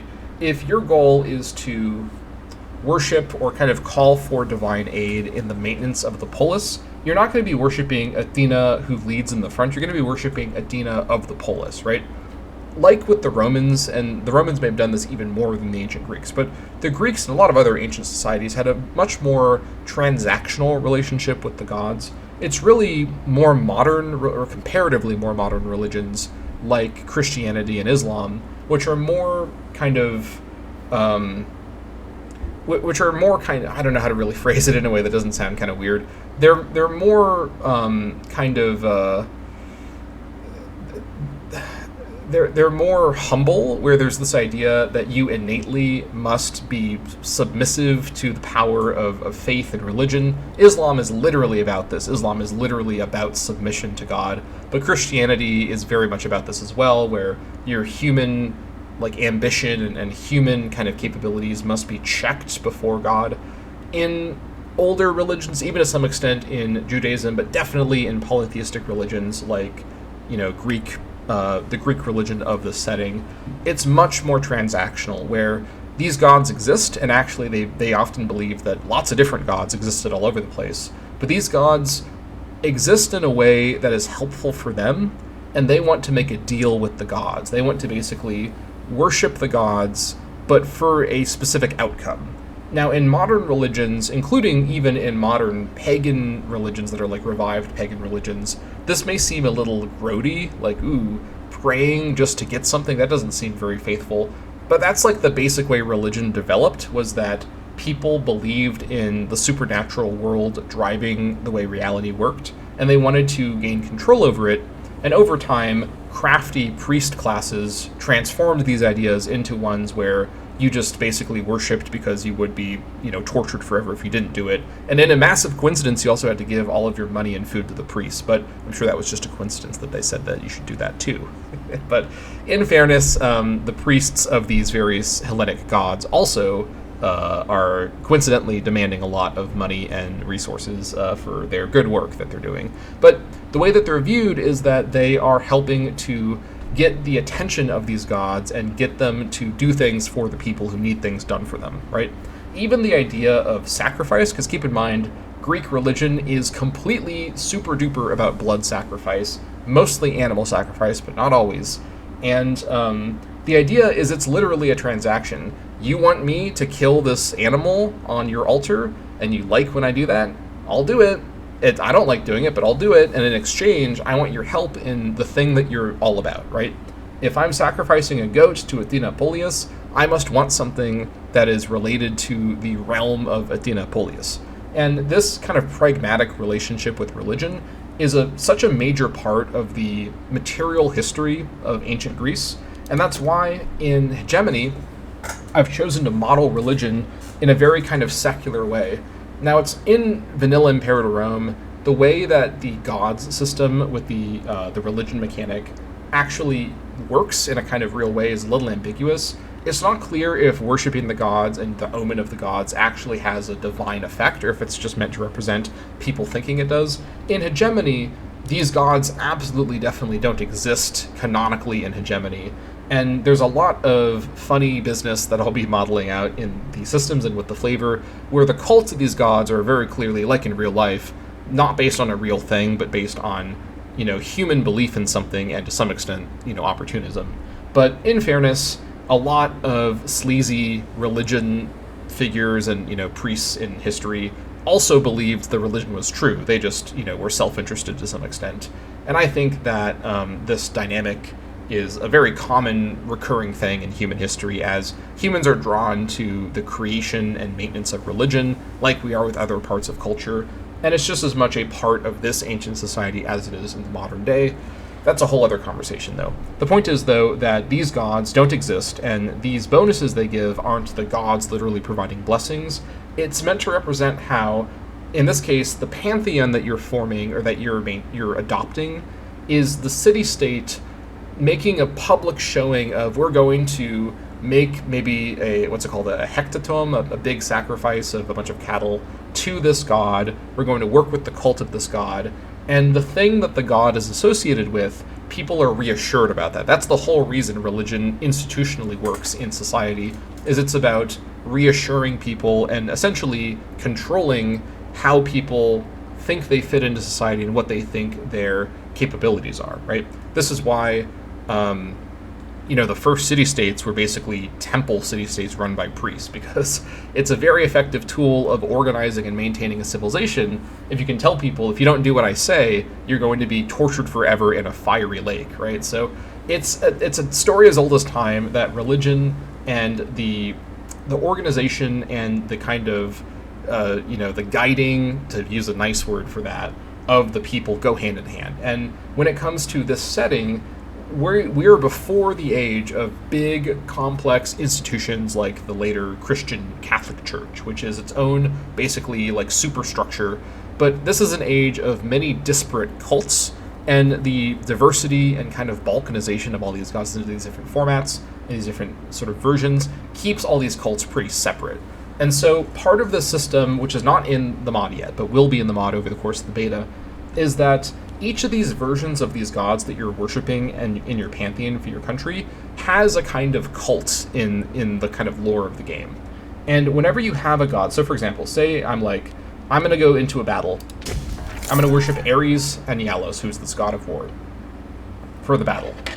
If you have this selected for a while, the cult of Ares and Yalos will actually have an event where it's not necessarily a thing that is modeled in the game, but an event will be tied to this being turned on as your god of war, where it says, hey, the cult of Ares and Yalos is happy that you have been worshiping their patron for a long time. They want to, do some sort of public event with you and, like, be involved in the government more. And you have to then make a decision about that, right? Or if you, like, switch away from Ares and Yalos really quickly because you only got it for the Hoplite offense temporarily because you're a min-maxer, maybe there's a chance that an event triggers where the cult of Ares and Yalos thinks you're being opportunistic and you're not respecting their god correctly. And the options you pick could have a lot of interesting effects that use the hegemony systems in a lot of diverse ways. You could risk gaining cult influence if you appease them. You could risk upsetting the theocrat faction of your country, because remember, most people have multiple factions, and the theocrat faction is going to be extremely sensitive to cult stuff. They are really paying attention to that, and they themselves may actually like or dislike different cults dynamically being appeased or being empowered or anything like that. There's a lot of ways these systems can interact with such cool dynamics that will make every strategic choice feel like it has like 10 different things it'll do, right? And that's the real power of Imperator Rome as an engine and as a basis for a mod like this, for the complexity of this ancient civilization, which, I'll admit, like, I've been very negative about at times, including at parts of this video, but never let it be said that I don't think this is a really interesting time in human history. Mainly just because we have so much information about such an old civilization. Really, the only other civilization we may have more information about is the Romans, and that's just because they were huge record keepers. We have a ton of surviving historical information. Whether or not it's always credible is one thing, but we have much more than other contemporary civilizations about classical Greece. And Hegemony is, at the end of the day, about the Peloponnesian War, but if it can also be the most accurate strategy game about classical Greek civilization, which the Peloponnesian War is this major moment of, I think that's another thing this mod is able to pull off in the format of Imperator Rome. So, having gone over all of the Pantheon gods and some of the potential that's available through scripting with how you actually adopt them, let me actually just show you really quick if I grab all the correct versions. There's our +1 monthly authority, very good. And we're going to need that when it comes to dealing with the, I think, final thing I'll be talking about in this video. Let me think for a moment if there's anything else. Okay, there's two more things I need to talk about. I'll start with the much shorter one, which is funding. Now, funding was a late alpha edition, and it's pretty similar to how it worked in the alpha, but I have made some balance changes, so I want to quickly go over it. Now, when it comes to funding, we're going to start things off with the Stratos category, which is your army. Your default amount now provides a base plus 5% levy size multiplier, and by the way, everyone's base levy size has now been increased to plus 15%. I think it was something lower before.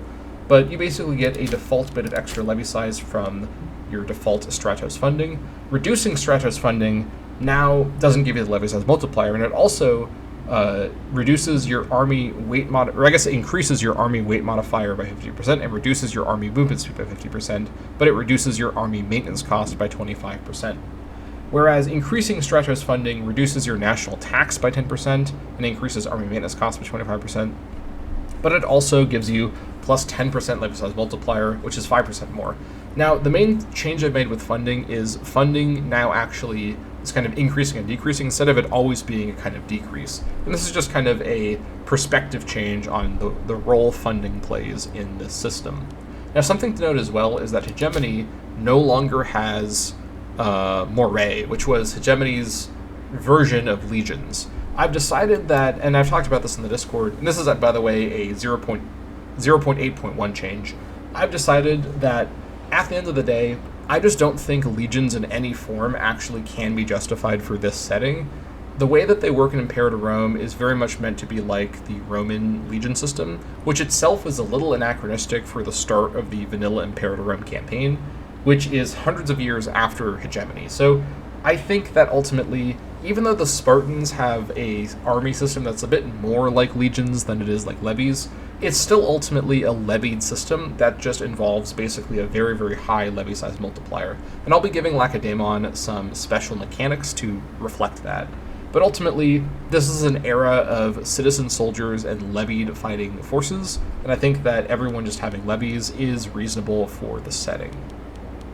So with that in mind, I've also given every single country plus one, or really just one base, mercenary capacity to make up for this. So everyone has one merc army capacity now all the time. Of course, the upcoming developments rework will also add in more ways to get more merc army capacity. And this basically means that the army maintenance stuff will only really apply to mercs, because that's who uses army maintenance alongside with legions. But of course, you have these other modifiers to keep in mind with, such as this tax reduction, but you get this big levy size bonus for it. So you can still basically trade gold for more army power, just in a more roundabout way with this change.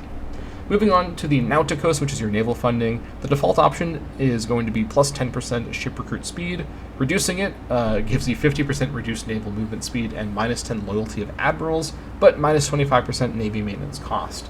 Navy maintenance is a bit more important, obviously for the big naval powers like Athenai and Corinthos and Corcyra, but if you do plan to build up a fleet and you're not one of these three, you'll need to keep this in mind, that you can get away with Triarchoi maintaining ships as long as you're not trying to move around that much and you have loyal admirals. The increased one gives you 100% increased ship recruit speed, but 25% navy maintenance costs and minus 10% national commerce. This basically is a very tactical option to quickly build ships super fast, but at great economic cost while you're running this. So you almost never want to run this permanently. Just you switch and do it when you need to, and then you switch back out. Moving on to Herosis, which is your sort of fort maintenance stuff. You've got wages for Phylakes, which is plus 0.50 hostile attrition. Volunteer Phylakes gives you minus 25% fort maintenance, but also 50% increased build time for all buildings and minus 25% fort defense. And then you've got Hoplite Phylakes with plus 25% fort defense, plus 1 hostile attrition, and plus 25% fort maintenance as well. Finally is wages with Misthos. Atalea for loyalty is providing plus 5 loyalty of characters. Reducing this is no exemptions. Minus 25% monthly wages for characters, but plus 0.25 monthly ambition and minus 5 loyalty of characters. Then increasing it, open-handed Skepsis, plus 25% monthly wages, but minus 0.25 monthly ambition and plus 10 loyalty of characters. I do still plan to do a character rework, possibly in 0.9, possibly later, which is also when I'll be adding in all the trait stuff. And I'll also rebalance character wages to be a bit more pressing of a system. At the moment, characters draw a very low wage, and I just want to make this a bit more important, but still be a reasonable expense and not have it be too bad. As part of the way I've balanced characters is for them to gradually gain ambition over time, and ambition increases their wages a lot, so I don't want to necessarily start them off with too much wage needs, as their ambition will cause them to become way too expensive too quickly. Okay, that is the funding rework quickly noted. Again, these are all just modifier changes. The core way it works is the same as before. Also, I think I didn't show this in a recent dev diary. This is, I think, something that was part of the 0.8 work, but I've also reorganized the economy screen which has all of my great new, ergonomic information, but it's a bit more cleanly laid out now thanks to some feedback I got on the Discord. Okay, I think it's time to talk about policies. And I'm actually almost considering if I want to split this video into multiple dev diaries, because I actually think we're going to be here for quite a while in terms of talking through the policies, because the policies rework for 0.8 was probably the biggest single part of this entire patch, because I have now given all three alignments mostly unique policies for all their categories. There is some shared policies still, but there's much, much more unique policies per alignment. It's going to take a long time to talk about all of it and talk about the gameplay implications. So I think what I'm going to do is I'm just going to go ahead and get into it, because I think you've all made it this far, and I think you are excited to see what I have to say about this. Let's start things off, as Argos, with the unaligned policies. So first of all, let's talk about Challenge the Cults.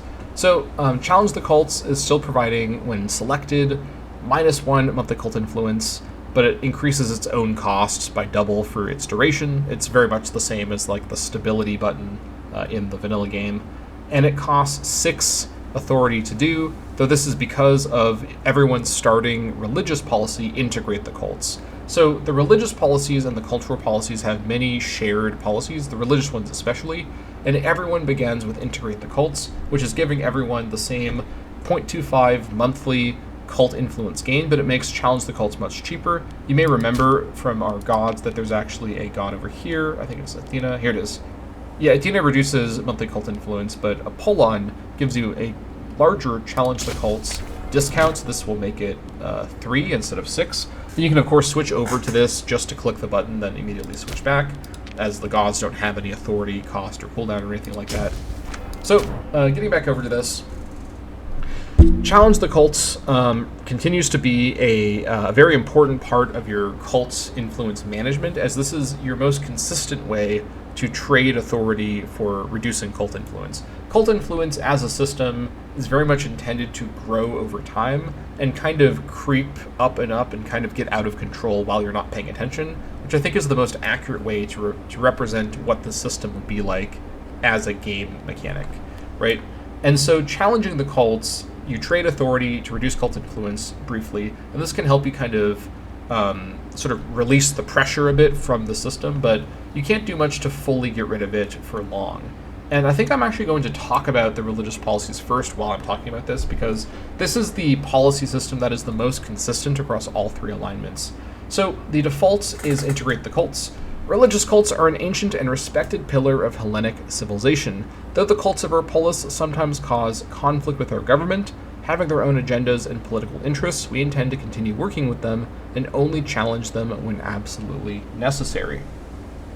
This represents the mainstream way that these governments would probably think about and interact with the cults. So again, the effects of this passively are plus 0.25 monthly cult influence and minus 50% challenge to the cults. If you were to justify this and lock yourself in for the 1 year as this being what you justify, you would be reducing the effect of the cult influence by up to 100%. In 0.8, all of the policies can be justified up to 100%, but because everyone now is meant to start with much lower national unity, you're actually still going to only get a fraction of what you want right at the start. So let's take a look at the other religious policies. So basically, every alignment has one specific policy that only they have, and for unaligned, it's Pan-Hellenic Sanctuary, but we're going to get to that later. Starting things off with Empower the Cults, and I'm just going to go ahead and... you know what? I don't actually have my console because I'm not playing in debug mode. Whoops. I may have to... I'll have to just reload the game. That's fine. Let's switch over to Empower the Cults.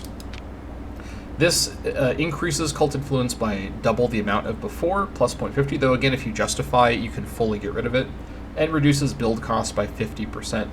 Religious cults are an inescapable facet of our polis, and though their influence often erodes public confidence in our government, it also carries certain advantages of its own. So long as we remain confident that we can control the cults, strengthening their role will help us embellish our city-state. Alright, moving on to Undermine the Cults. This is the first of... Actually, first I'll go to Tolerate Foreign Cults, because this is the other one that has plus 0.50. This one here gives you, again, plus 0.50 monthly cult influence. You can reduce it with justifying, but it also provides plus 100% maximum research capacity, and this is the main way you actually get more research capacity in Hegemony now, is with Tolerate Foreign Cults. Foreign gods are regarded with some wary mistrust in Hellas, as are their cults, but the potential advantage we stand to gain over our rivals by allowing strange barbaroi to operate their own cults here is intriguing. Our local cults, however, are sure to increase their efforts to oppose the newcomers. Moving over to undermine the cults. This is the less severe cults influence reduction passive option, but then you get national unrest 2.50 while it's active, and you can justify it to reduce the national unrest. This is basically a way for you to avoid doing challenge the cults, and keep in mind, once you get off of integrate the cults, challenge the cults is a lot more expensive, although we still have the pull on thing, so let me actually get rid of that really quick. You can tell that it's working because I actually forgot to do that, but basically 12 is the base. If we were to switch back over to integrate the cults, then we could get that discount. So this one allows you to passively reduce it, though you then get a malice you have to deal with. Justifying it, though, will get rid of the malice up to the amount of your national unity. The religious cults of our polis have accrued too much influence too quickly, but we remain nervous to openly antagonize them. Using more indirect means to undermine their power will help us regain control, but the cults will catch on and do what they can to destabilize us from within. Lastly, before getting to Pan-Hellenic Sanctuary, which as you may notice has a very interesting effect, let's talk about regulate the cults. This one is the more extreme passive version where you get minus 0.50 monthly cult influence, half the power of challenge the cults every month, but you have a pretty punishing minus 10% population happiness. This is something you throw on alongside challenge the cults as an emergency button when your cult influence is spiraling out of control and you really have to pull out all the stops to get it back under control. The growth of cult influence has become an existential threat to our polis, and though unthinkable in Hellas, introducing legal regulations to their activities is necessary to regain our hold over the city-state. Outrage is assured, but we have little choice. They must be stopped no matter what it takes. I'll go ahead and quickly reload so I can get some more authority. I should have started the game in debug mode so I could just access the console. I might actually do that after I finish with unaligned, but we'll see what I am up for, honestly. So let me just zoom back over to Autogos here and finish things off with the unaligned specific religious policies. So only unaligned can do this, which is Pan-Hellenic Sanctuary. As a neutral polis in the Peloponnesian War, we are uniquely positioned to present ourselves as a Pan-Hellenic sanctuary. The prestige our polis stands to gain by garnering that reputation is obvious, but it goes without saying that cult influence will quickly spiral out of control if we hand them such power. So this one is a very unique one for just unaligned, where you basically make a deal with the devil, as it were, and gain +1 monthly authority, which is a very, very, very strong modifier. Very few things in my mod give you extra authority, but you also gain +1 monthly cult influence. So you basically are riding the wave of crazy cult power in exchange for extra authority for you. And you can basically bank up a bunch of authority and then try to put the brakes on things by maybe switching straight over to regulate or doing challenge the cult or something. But don't keep this going for longer than you can keep under control, because the cult influence will quickly gain in a way that you may struggle to get back under control. And keep in mind, by the way, that as cult influence grows, it also has an impact on your parties. Your secular parties in your government don't like cult influence, but the theocrats do like it, so keep that in mind. Okay, let's go ahead and take a look, actually. I think while we're talking about the religious policies, it may make sense to take a look actually at the other two alignments really quick, but I'll otherwise focus on the alignments mostly internally for the other three categories. So let's switch over to Lacedaemon and take a look at the Peloponnesian religious option, which is invite Peloponnesian cults. This provides +25 diplomatic reputation and +0.25 monthly cult influence. From Aphrodite Areia to Zeus Agamemnon, city-states across the Peloponnesian League recognize local forms of the gods. These disparate cults generally remain in their homelands, but encouraging relationships between them and our own will help to foster goodwill across our faction. This just gives you another source of dip rep in exchange for some cult influence. Nothing too crazy, nothing nearly as crazy as the unaligned one, but I thought that was fine for a generic Peloponnesian League option. And then the Delian League, I'll just click on a random Delian island country. has its own version, which is very similar to the Peloponnesian one, Invite Delian cults. This is also plus 25 dip rep for plus 0.25 monthly cult influence. From Athena, Promachos to Zeus Ainos, city-states across the Delian League recognize local forms of the gods, and then it's the same dialogue, because it's the same idea. You're inviting Delian-specific cults to your polis. So those are the religious policies, and I'm going to actually, I think, let's see here, we actually have water here. I'm going to take a quick sip of water.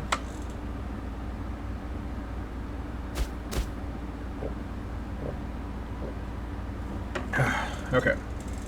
We're talking for over 2 hours here, but we're almost there. Let's move on to the rest of the unaligned policies.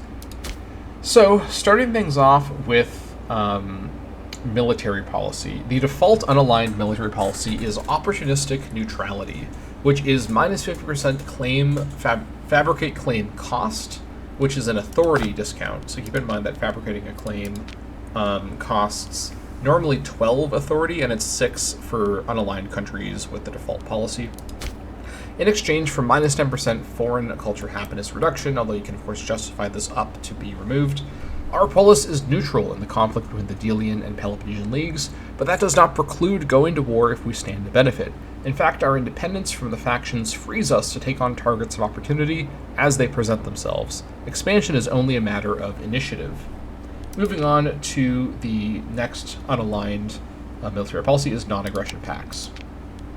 This is send gift cost reduction 50% in terms of the cost, minus 50% improve opinion maximum. Neutrality in the Peloponnesian War grants our polis diplomatic flexibility, but also leaves other city-states unsure about our long-term intentions. Formal alliances would deprive us of opportunity, but less binding declarations may stave off their scrutiny, at least until we're ready for war. This basically gives unaligned countries a unique playstyle diplomatically, where you essentially keep everyone that you want to go to war with at bay from attacking you with gifts, while not really trying to make any long-term friends. Basically, the way that I play Imperator Rome is what this is referencing, or what this is kind of modeling. Next up is the first example of something every single alignment has for every category that's outside religious policy, which is one option which gives increasing cult influence for a strong bonus. So this one would be Invoke Hegemony. This one here, which is the unaligned one for military policy, is plus 0.25 territory provincial loyalty in exchange for plus 0.25 monthly cult influence, which you can reduce with justifying. Ekakeria, the sacred truce, is deeply valued across Hellas. Its invocation would reassure our people that stability will continue under our leadership. However, subordinating our diplomatic policy to such a serious religious act will yield our authority to those who claim knowledge of the divine. Next up is seasonal campaigns, which is army weight modifier minus 50%. This is kind of a crazy bonus if you think about how much logistics can come up with your armies and with supply limit and stuff. So this is a pretty good thing for unaligned to take advantage of. In exchange for fort defense minus 25%, you can of course justify this negative away a little bit. Warfare in Hellas has always followed the seasons, and though the Delian and Peloponnesian League now experiment with strange new stratagems to break their stalemate, we see no reason to abandon the proven ways of our ancestors. Fertile lands, after all, will best resupply our invading armies. Lastly, or almost lastly, we've got secure coastal waters. This is shipbuilding costs minus 50% and navy maintenance plus 100%. That may seem a little crazy, but keep in mind that your naval maintenance is actually modified by shipbuilding costs. It's a little harder to explain, but basically, your naval maintenance for a ship is dynamically based on what it costs to build, including what your current shipbuilding cost modifier is for your country, even once the ship is built. So what this actually results in is your navy maintenance costs, with these two modifiers being in tandem, staying the same, and your ships are half the cost to build. Because if I just made ships half the cost to build, ships would also have much lower maintenance, so I added the naval maintenance as the downside to balance that out. But of course, if you justify this one, you can get much cheaper naval maintenance alongside the shipbuilding cost reduction. The Delian League holds seemingly insurmountable control over the seas of Hellas, but securing our own coastal waters will offer a decisive strategic advantage over our local rivals. So long as we avoid antagonizing the Delians, investing in a small fleet is sure to strengthen our regional standing. So this option here gives Unaligned a pretty unique way to quickly build up their navy. This, alongside the increased naval funding, can help them with this, but it's not necessarily very sustainable for actually having a big navy, as this doesn't really help you once you have the navy built. And let me go ahead and again reload. This is kind of annoying, but I think I'll be able to deal with it.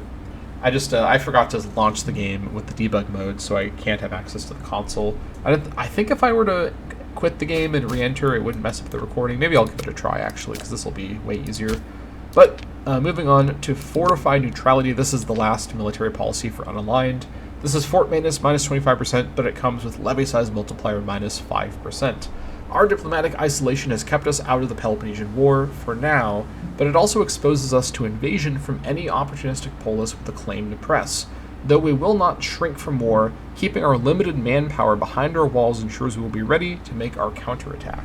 So this again gives Unaligned another strategic option to focus a bit more on defense and kind of just wait out the conflict without getting directly involved until they're ready and they can switch the policy. By the way, in case you didn't notice, switching policies always cost 3 authority. I don't think there's anything in the game that reduces this, and there shouldn't be.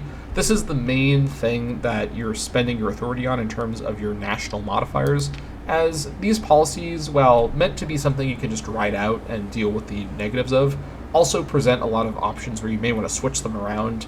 Maybe not as much as the gods, because the gods can be switched for free with no cooldown. But once you justify something, you actually lock in that slot, and you can't change that slot while it's justified until the year is up. You can still change the other ones, that you just can't justify them. So let me take this opportunity to actually quit the game. Hopefully my recording doesn't get screwed up here. It should just be a black screen. Debug mode in the launch options. Relaunch the game with debug mode so I can just cheat in a ton of authority for testing purposes. Okay. I think this should be fine. I don't think this should cause any issue with the recording. If so, I will be sad because I'm 2 hours in to this dev diary, and there's still a lot more to go. I'm actually going to just take off my headphones because I don't need to hear anything in the game. And, oh, my neck. Hold on. Oh. Jeez. Cracking that thing. Alright, it's loading in.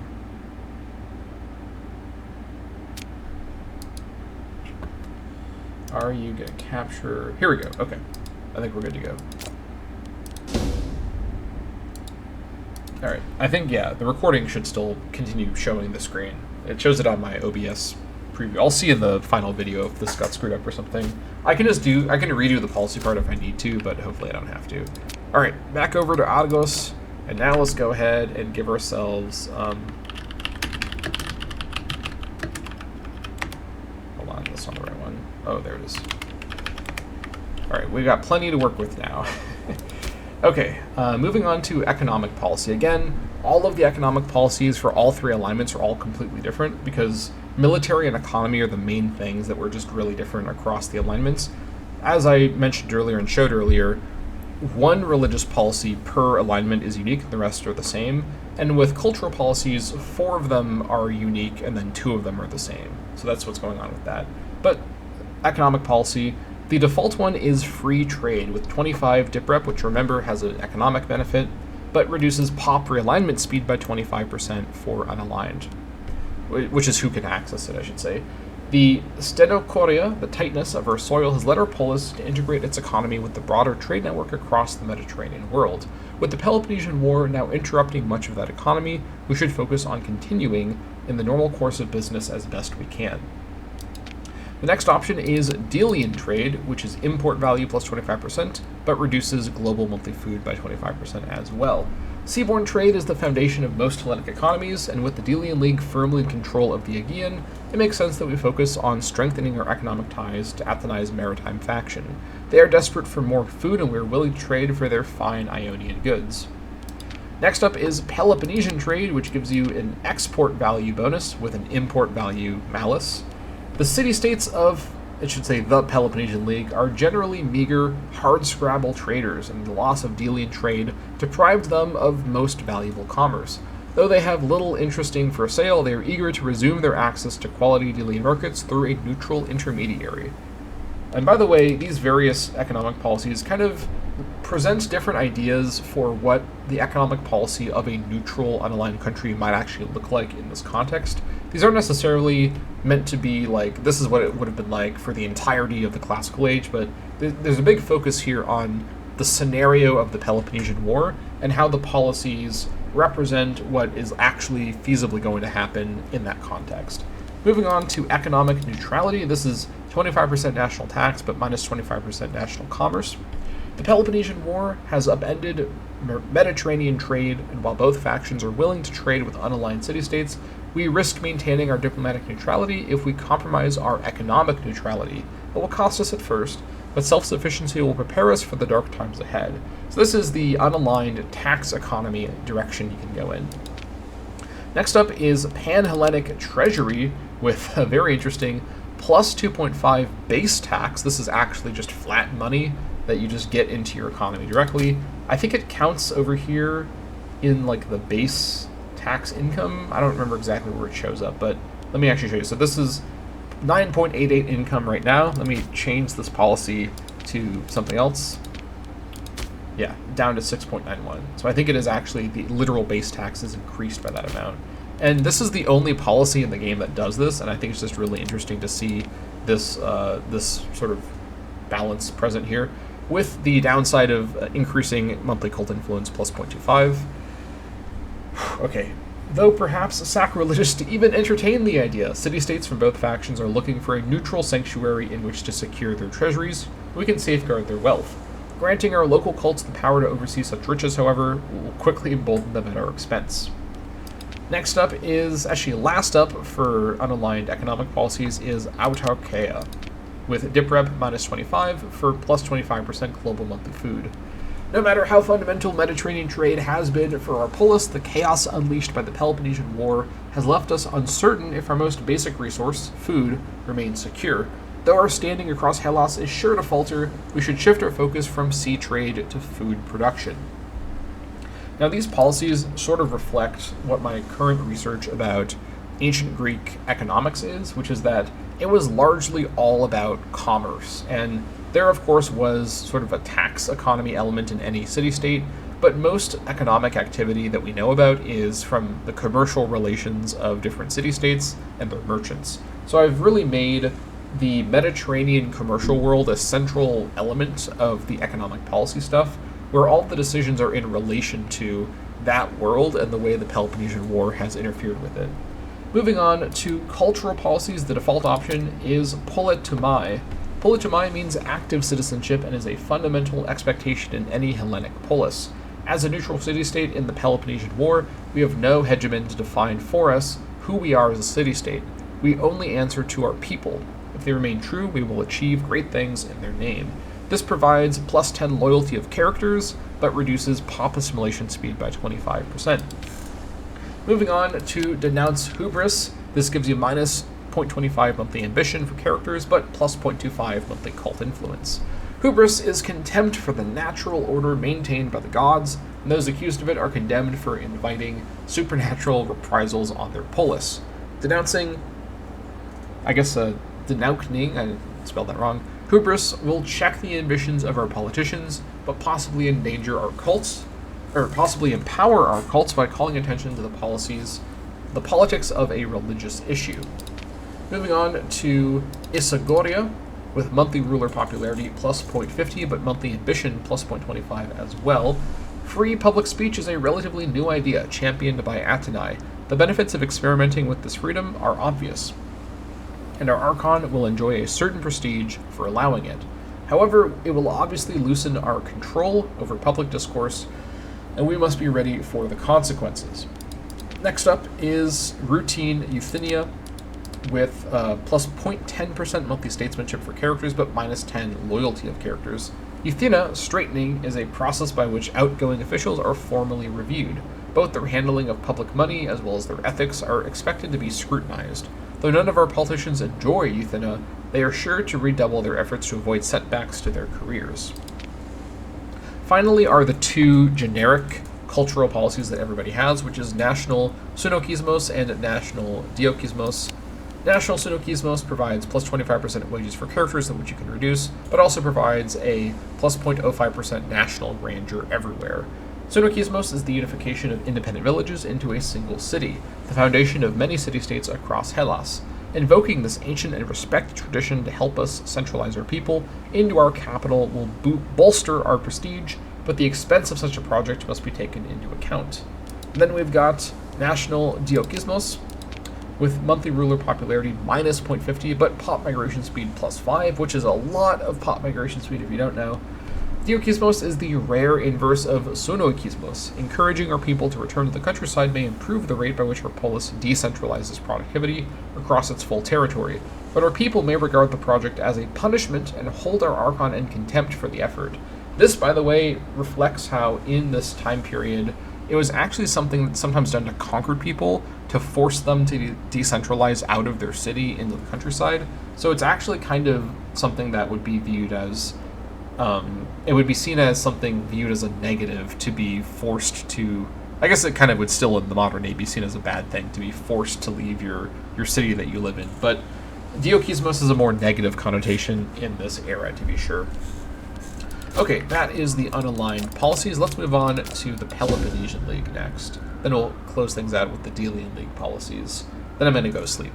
This is a very long video. This may end up being my longest, it probably will end up being my longest developer diary, but as you can tell, I've spent the entire video just non-stop yapping as fast as I can to say everything, so there's been a lot to share, and I've probably forgotten something along the way.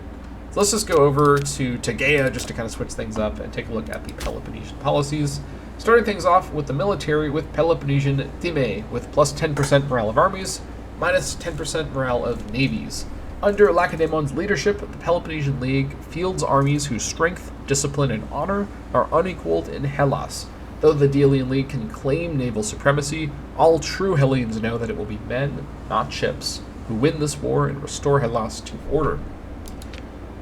So do my sheet there. There we go. Next up is Liberation of Hellas with foreign culture group happiness plus 10%, but plus 0.25 monthly cult influence. Whatever pretenses of freedom the Delian League may claim for those it subjugates, the tyranny of Antony has become clear for all to see. As a member of the Peloponnesian League, our fight is for the liberation of Hellas, and guided by such noble aims, our sacred mission is beyond question. Next up is Corrupt the Xenagoi, with minus 100% improve opinion maximum, but a very good plus 5% levy size multiplier for doing this. The Xenagoi are Peloponnesian League officers who oversee the organization and distribution of allied citizen soldiers into joint armies. Aligning these men to our needs will ensure we have a steady flow of foreign manpower into our ranks, but such a scheme will make us infamous beyond reproach. Next up is Pillage the Countryside, plus 20% enslavement efficiency, but minus 10% morale of armies. Despite our best efforts, the cowardly Delians have avoided fighting us on land, preferring to hide behind their walls and aboard their ships. Though many of our more honorable citizen soldiers may find it distasteful, we must draw them out one way or another, and there is certainly a way. Next up is Challenge the Delians with plus 10% morale of navies, but plus 25% navy maintenance cost. The Delian League rules the waters around Hellas, but her control is not absolute. Though our faction has always been wary to face the enemy in their domain, this war will continue for decades if something is not tried to break this stalemate, even with our limited experience with naval matters. Finally is Phalanx Fortification. Minus 25% fort defense that you can improve with justification, but also minus 25% fort maintenance. Lacedaemon has no walls. The strength and discipline of her armies is the only defense she needs. While fortifications may reassure our people, unwavering confidence in our phalanx will enable us to justify scaling back our costly defenses, keeping the war as far away from our polis as possible. Need some more water. I'm running out of steam here, but we're almost there. Just got to keep it going here.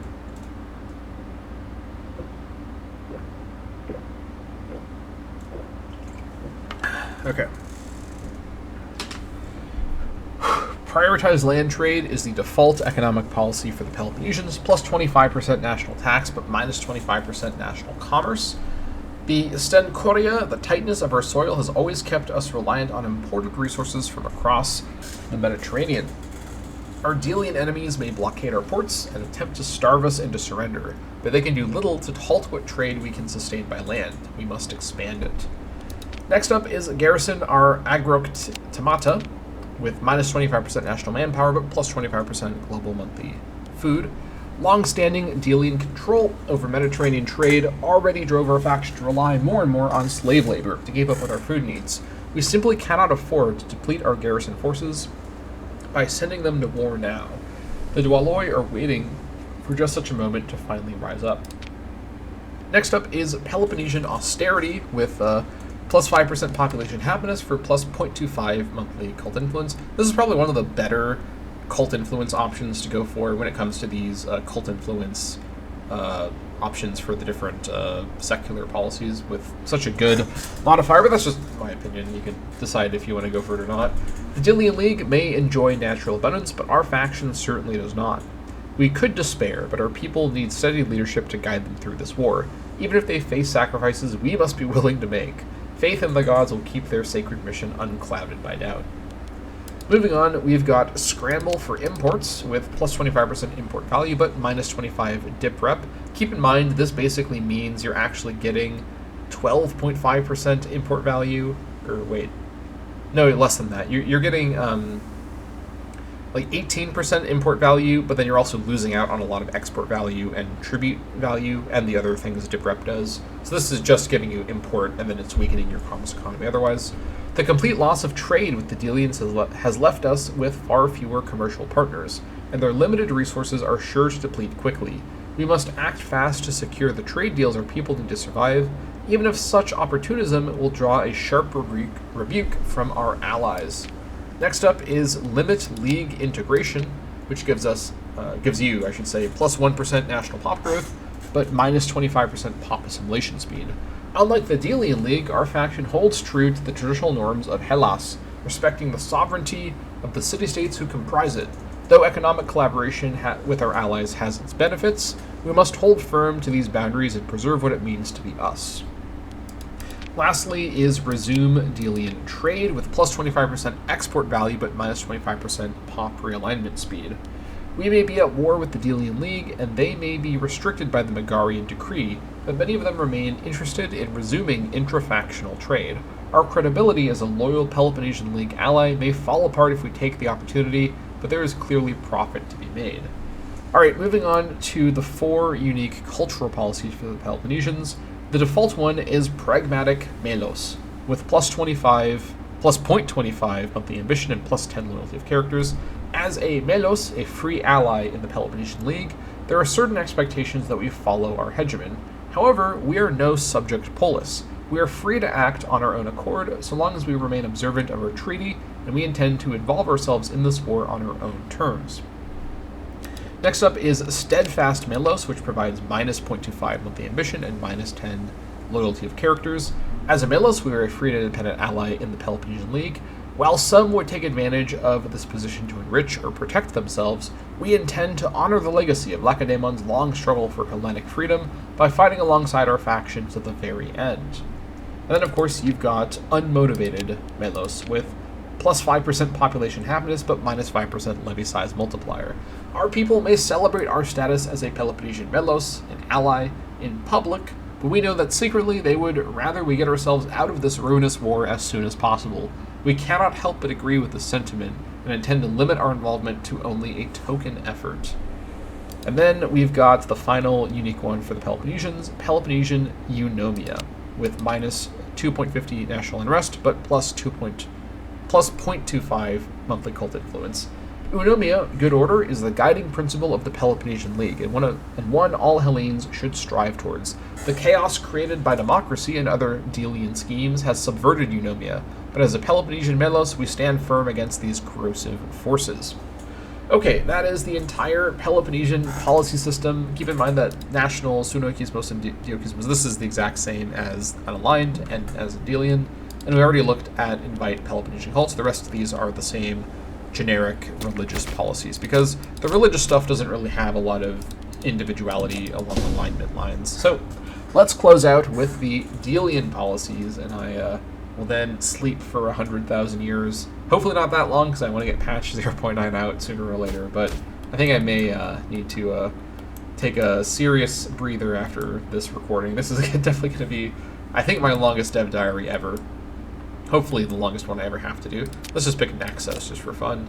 Okay, let's talk about the Delian policies, starting with Delian thalassocratia as their default military policy. Plus 10% morale of armies, minus 10% morale. That's not what I should say. Plus 10% morale of navies, minus 10% morale of armies. The Delian League rules the seas of Hellas, and wheresoever her oceanic enemies attempt to supplant her, dozens, if not hundreds, of trirees captained by experienced Athenians and crewed by motivated citizen sailors can be dispatched to reassert this simple fact. It will shape the course of this war. Next up is Secure the Empire, which is plus 0.25 monthly cult influence you can reduce, but it gives you 100% reduced CV war cost. No CV war cost.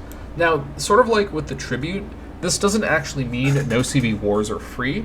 No CV wars, I think, costs like 500 authority to do normally, and so you really can't do them under normal circumstances. With this in effect, no CV wars are, I can't actually show you until February 1st. They're basically, in fact, you know what?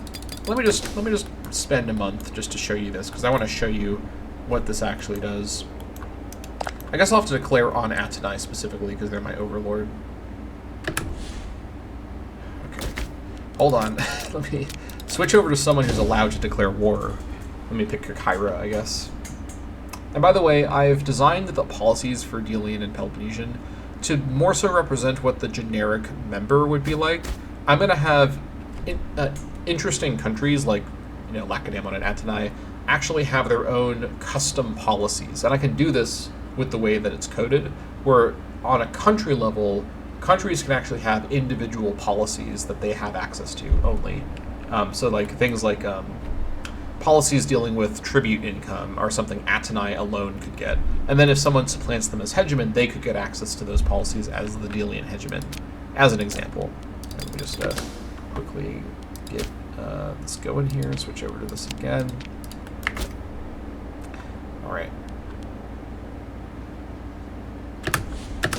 Alright, if I wanted to do a no CV war, it's 12 authority now, and if I were to switch away from this,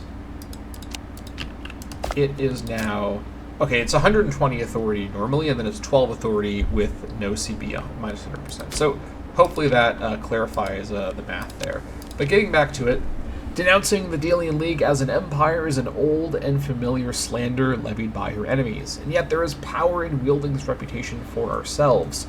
Invoking the sacred, deeply Hellenic purpose our faction was forged with decades ago at Delos will justify much and more in the wars to come.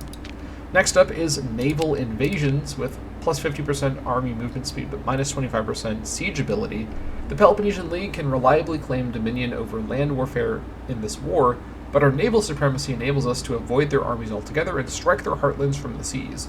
These expeditions will necessarily be lighter on heavy equipment but capable of hit-and-run raids on their coasts. This, by the way, is based on real tactics the Delian League used, as they basically would scurry on shore, do some raiding, and then run away when the Lacedaemonians showed up to fight them. And this was something the Lacedaemonians got really annoyed with. Next up is Delian logistics with minus 50% naval movement speed, but plus 100% naval range. Trirees are powerful warships, but struggle to complete long voyages without frequent resupply. Fortunately, as a member of the Delian League, we enjoy access to the vast and complex network of Aegean ports and outposts, and though pausing to resupply will delay travel, our effective range will show for it. Next up is Veteran Pleramata, which is minus 100% Navy attrition. I'll talk more about Navy attrition in just a moment, but plus 25% Navy maintenance cost. The Pleramata, the crews of our Trirees, needn't consist, that should say consist, not consistent, of citizen sailors enduring their first voyage. The Delian League is rich in veteran sailors, boasting serious naval experience. While their logistics will be costlier, their self-sufficiency will keep our fleet sailing smoothly no matter the conditions. So I've actually given, first of all, in the sort of playable area, I've actually manually reviewed every individual sea tile and given it a terrain of either coastal sea or open sea. Anything that borders land that an army can embark onto or off of, I've made coastal sea, which means there's not actually that much open sea. But the thing is that both coastal and open sea actually has default naval attrition now. Here we can see Atenai, and by the way, Atenai actually has, let me let some time pass so they move. Atenai actually has their custom DLC ships, and I'll talk more about the DLC stuff in just a moment, but let me finish my thought on the naval attrition. Basically, all ocean now has default attrition, and the way that naval attrition works is that it essentially rolls a couple layers of dice. So number one, the amount of naval attrition just means if attrition happens, or I should say, I think it increases the chance that a set amount of attrition happens. It doesn't cause the attrition faster, it just means the attrition is likelier to happen more, because it's that dice roll happens on every individual ship. So the higher the attrition, the more ships will happen to get damaged for that monthly tick in the sea. What this means in effect is that you can't just park ships out in the water and like hold things down strategically without suffering attrition over time, unless you're the Delian League and you're running veteran Pleromata. So this actually gives the Delians a very unique strategic advantage in naval strategy, where they can actually do this, and if you know what you're doing, you can control the seas from and stop the Corinthians from like opposing you, taking advantage of the attrition everyone is normally suffering. Finally is Outlast the Invaders with plus 25% fort defense and plus 25% fort maintenance. As expected, the Peloponnesian League has exploited their supremacy on land to invade the Delian League. We remain confident that our naval supremacy will win us the day, given time, but until then we must endure their assault. Withdrawing our people behind the walls is our best measure. Now, to get back to the DLC thing, 0.8.1, part of what it did was it actually integrated DLC content from 2 Imperator Rome expansions, Magna Graecia, and Heirs of Alexander, especially Magna Graecia. And because of this integration, Hegemony now does require that you actually own, or at least have installed, these DLC content packs. Now at the moment, Imperator Rome is on sale, and I'd actually recommend everyone watching this to get those DLCs if you haven't gotten them before.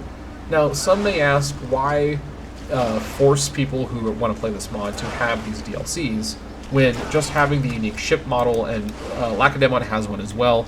Also, something that's a bit less immediately noticeable is that the army model for the levy. Oh my gosh. Oh, I'm not playing as Atenai. What am I doing? The army models for the levies for Lacedaemon and Atenai are also custom versions I've made using the DLC assets. And I'll talk about the levy thing more in a moment because that's a long whole other explanation. But basically the key thing is that this mod necessarily will involve the reuse of a lot of assets. I'm not making custom new assets that I make myself. It's all reusing vanilla assets. Excuse me. And part of that is that Imperator Rome doesn't actually have a lot of Greek-themed assets, except for what came with Magna Graecia and Heirs of Alexander, which are both about Greek stuff, basically. There's a lot more Roman-themed assets in vanilla than what came in those. And when those DLCs came out, they added in a lot of assets that look great in a Greek setting. And so, over time, I've debated, should I integrate this DLC stuff?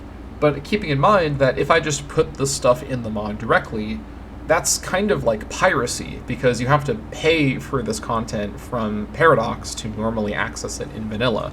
So I finally decided that the best way to handle this is to make the mod require that these DLCs be active in order for the mod to work correctly, and then I can integrate all of their content completely freely. Now, most people who are playing a more hardcore Imperator Rome mod like Hegemony probably own all the DLC anyways, and the number of people who want to play Hegemony and also don't have and don't want to get the DLC from Imperator Rome, that seems like a fairly small minority of cases, but I'm sure there are some people in that box, and to them, I'm sorry. I just don't think there's a way around this without limiting what content I can include in Hegemony that is going to be the most consistent with its setting and theming. And at the end of the day, when it comes to Paradox games, I think Paradox should make these DLCs free because they're not working on this game anymore, and people are only buying these DLCs to have more complete experiences with the mods Paradox isn't themselves making for their game. I think these DLCs should be free. I think, honestly, they're actually kind of low in substance as DLCs anyways and shouldn't cost what they cost anyways, but I'm not in charge of that. I don't own the legal rights to these DLCs and how they're priced and distributed. That's up to Paradox. And the best thing I can do as a modder for a Paradox game is respect Paradox's legal right to control what content they choose to put behind a paywall, and try my best with my mod to not run afoul, even by accident, of putting paywalled DLC assets or content into my mod and leaving it there once I know about it. So with these changes, even though it may seem right now as though you now have to have this DLC to play Hegemony, and the only real reason for that is unique. It is a unique. Let me bring it out here so I can show you. A unique ship model with Athenai, which does look really cool. This is from Magna Graecia, as well as a unique levy model. And this levy, by the way, this is the levy, right? Not a legion. There's no legions in Hegemony now. This is actually a levy model, which took me a long time to get this to work, and you can read the Discord to see more about it. But basically, this is the Magna Graecia Legion model for Athenai that I've painstakingly turned into the levy model. So this is the levy, and if I actually split it up, you can see that every part of it is the levy. And Lacedaemon has the same treatment. Let me go over that really quick and show you. But yeah, so 0.8.1 and onward completely requires Magna Graecia and Heirs of Alexander, especially Magna Graecia. Again, I'm sorry if you have been avoiding buying this DLC. I get it. I don't love how Paradox handles this either, and I wish it wasn't like this, but at the end of the day, I believe that the most ethical way for me to handle this in the position that I'm in, unless I want to just dance around using any of these assets in my mod, is to make them required for the mod, and for most people I think that's going to be something they already have. And honestly, I think Imperator Rome really is best with these DLCs, especially Heirs of Alexander for the Wonder stuff. But I understand if you've not got them before, just be aware that right now everything's on sale with Paradox, with Imperator Rome for the anniversary. So now's a great time to pick up this DLC if you've been holding off on it. And in the future, I'm going to continue integrating content from the DLC into the mod in a way that is going to make the mod much better in the end of the day.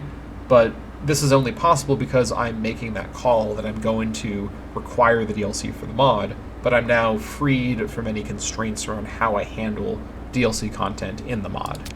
So with Lacedaemon, not that they have a lot of naval ambitions or anything, but they do have their Magna Graecia unique naval appearance. And by the way, both this and the Athenian tri-race appearance are scaled by me to be the similar, smaller scale. All the boats in my mod are smaller than the vanilla versions, as the generic tri-race that you see elsewhere from other city-states. And then, of course, similar to Athenai, the Lacedaemonian levies also have some assets from Magna Graecia. Now, they're using the same default helmet style that everyone else uses as well, but they've got the Lacedaemonian shield, and they have the unique long hair of Lacedaemonians. This is a fun fact about Lacedaemonians. They grew their hair really long, and they considered it kind of a sign of beauty. Plus, there were some other social reasons they did that. But yeah, so basically, these DLC assets are now integrated, and that's one of the main things that 0.8.1 was doing. So just wanted to quickly take a moment to note that and talk about that a little bit. Okay, let's get back over to Delian policies and close things out with a look at the economic and cultural policies. So the default economic policy is prioritize sea trade, minus 25% national tax, but plus 25% national commerce. You can again regain the malice with justification. The Sten Quadia, the tightness of our soil, has always kept us reliant on imported resources from across the Mediterranean. Our Peloponnesian enemies may invade and even ravage our lands, but can do little to halt the business of our ports. We must focus our economy on these strengths. Next up is supply from the League, which reduces dip rep by 25 but increases global monthly food by 25%. The Peloponnesian War threatens trade lanes by which merchants sell critical food supplies to our people. As a last resort, we can arrange for our Delian allies to send us whatever food they can spare. However, revealing this kind of vulnerability will undermine our prestige across Hellas. Next up is standardize the Glaukes, 25% national tax, but minus 25% pop assimilation speed. The Athenian Glaukes, the little owl, is already recognized across the Delian League as a powerful and well-circulated currency. Though we risk undermining our national identity as an independent city-state, we stand to strengthen our economy by integrating the Glaukes into our currency system. Again, these are written not for Athenai specifically, but for kind of a generic Delian country. And once I make Athenai's more unique content for 1.0, I'll give them some special country-specific policies that are in the place of policies like these that do similar things, but have a different framing.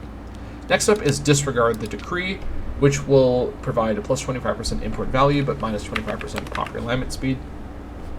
Athenai issued the Megarian decree in 432 BCE, banning Delian League members from trading with Megara and her allies.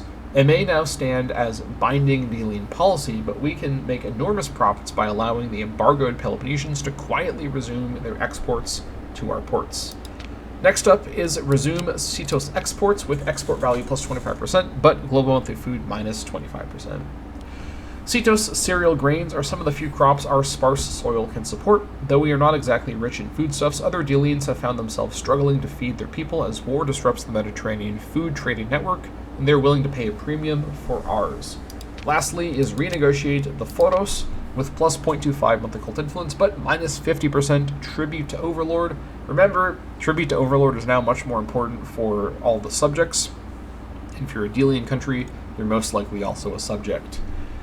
Alright, the Phoros, our tribute obligations, was already controversial across the Delian League, but the costs of war have only worsened these tensions. As the Phoros is religious in nature, our cults may be able to help us negotiate temporary exemptions by involving them, but involving them may carry its own costs. Oh my gosh, my voice is failing me. I'm almost there. We're almost at 3 hours now. I'm going to try to close things out nice and promptly with the 4 unique Delian cultural policies. First off is the default one, complacent Samakos, minus 0.25 monthly ambition, but plus 0.25 loyalty to Overlord. Remember, in Imperator Rome, loyalty to Overlord is for some reason marked as a positive thing, but this is a negative thing that you don't want to have more of.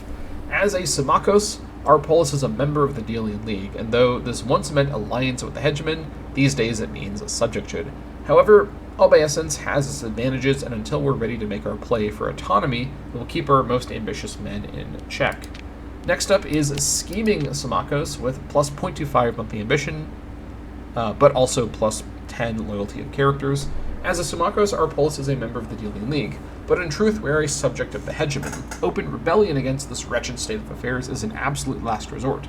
Those who've tried have faced swift and total retribution, but we must do what we can to prepare for our moment. And then is Defiant Samakos, which is minus 25 loyalty to Overlord, which again is a good thing, and minus 10 loyalty of characters. As of Samakos, our polis is a member of the Delian League in name only. We are really a subject of the Hegemon. Though a few Samakoi have attempted to rebel, they faced ruin as a consequence. Our Hegemon is preoccupied by war. The moment fast approaches, and freedom will be worth any cost. Lastly is Delian Isonomia, foreign culture happiness plus 10%, but plus 0.25 monthly cult influence. Isonomia, equality under the law, seems unthinkable to any polis, but the aspiration carries a certain magnificent power. For all its faults, the Delian League has encouraged this mode of thought as it naturally aligns with the ideals of democracy. These days are dark, but perhaps tomorrow need be.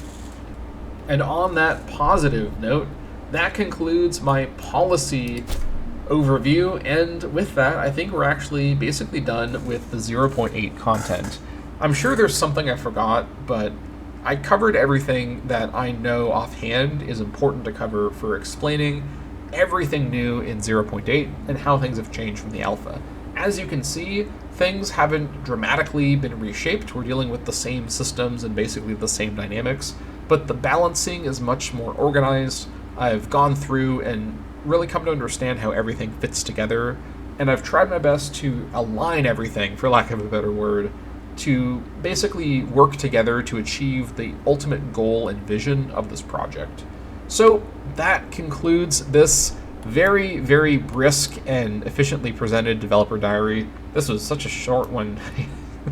I can't even joke about it. This was a marathon dev diary, but hopefully you appreciated the thoroughness. As you can tell, I'm losing my voice and shortly thereafter my willpower. So I'm going to go ahead and call things here and begin my aforementioned long slumber. Hopefully I awake sometime before the heat death of the universe to release 0.9, but I will get to work on the new developments system that will be part of that. The alpha developments are still in the mod. I didn't want to just remove them for no good reason, but these are not balanced with the new system and really need to be reworked from the ground up with the new kind of balance of everything. So what 0.9 is going to focus on is basically recreating the system from the ground up, but on a larger scale. Probably about double to 3 times the size of this current tree, but it's going to include an initial couple layers that are all about archaic Hellenic stuff, and then most of it will be classical stuff, and then the very bottom will be Hellenistic age stuff. And the idea will be that everyone's going to start with a certain number, maybe of just tech advances levels already, so they can actually get the archaic stuff right away because they're not in the archaic age anymore. And then over time, you work your way through the classical age stuff, and then by the time in the game's like calendar progression, you're in the Hellenistic age, you're getting to the Hellenistic age stuff. But I'll figure out exactly what to do as I start working on 0.9. But for now, I'm going to close things out here. Thank you all so much for bearing with me, both with this particular super long dev diary and with the very long development cycle with 0.8. I have put a lot of work and really a lot of my soul into this project, and I'm really proud of what I've done here. I know that not everyone is going to fully still be on board with the way I'm approaching this project and what I'm doing, but I think that it's clear a lot of people like me who love history, who find it just really interesting and really relevant, and are just really looking for something to connect with as a really detailed project to really put your focus into, that this is a great vessel for that. And I appreciate all of you who are doing that and who continue to support me in my work on the Hegemony Discord. I'm also always looking for new ideas. I have many limitations as a developer and as a creative person, and I have many areas of this history that I'm just not necessarily going to get right on the first try. If you have a correction for me for something I have misrepresented in this project, or just something that I maybe don't understand the right way, I'm always wanting to hear that. And even if I don't agree with you, getting that other perspective is so useful for me because it may open my eyes to an area where I just am coming in with a pre-existing perspective. And at the end of the day, this is a project that I'm making for all of you, not just for me, although I am making it for me as well. And it matters a lot to me that this is a project that, to some extent, I basically achieve ecclesia mandate over, as it were, with the majority of people thinking that it's going in the right direction. So the beta is all about guiding this project along the course to 1.0, and I want to hear from people what you think about my hand on the wheel approach. Is it going in the right direction, or does it need a course correction? So please let me know in the comments of this video and on the Hegemony Discord what you think and how you feel about 0.8, as well as the future coming up for the Hegemony beta. So thank you all so much for watching. It's time to go to sleep, and I'll see you all next time.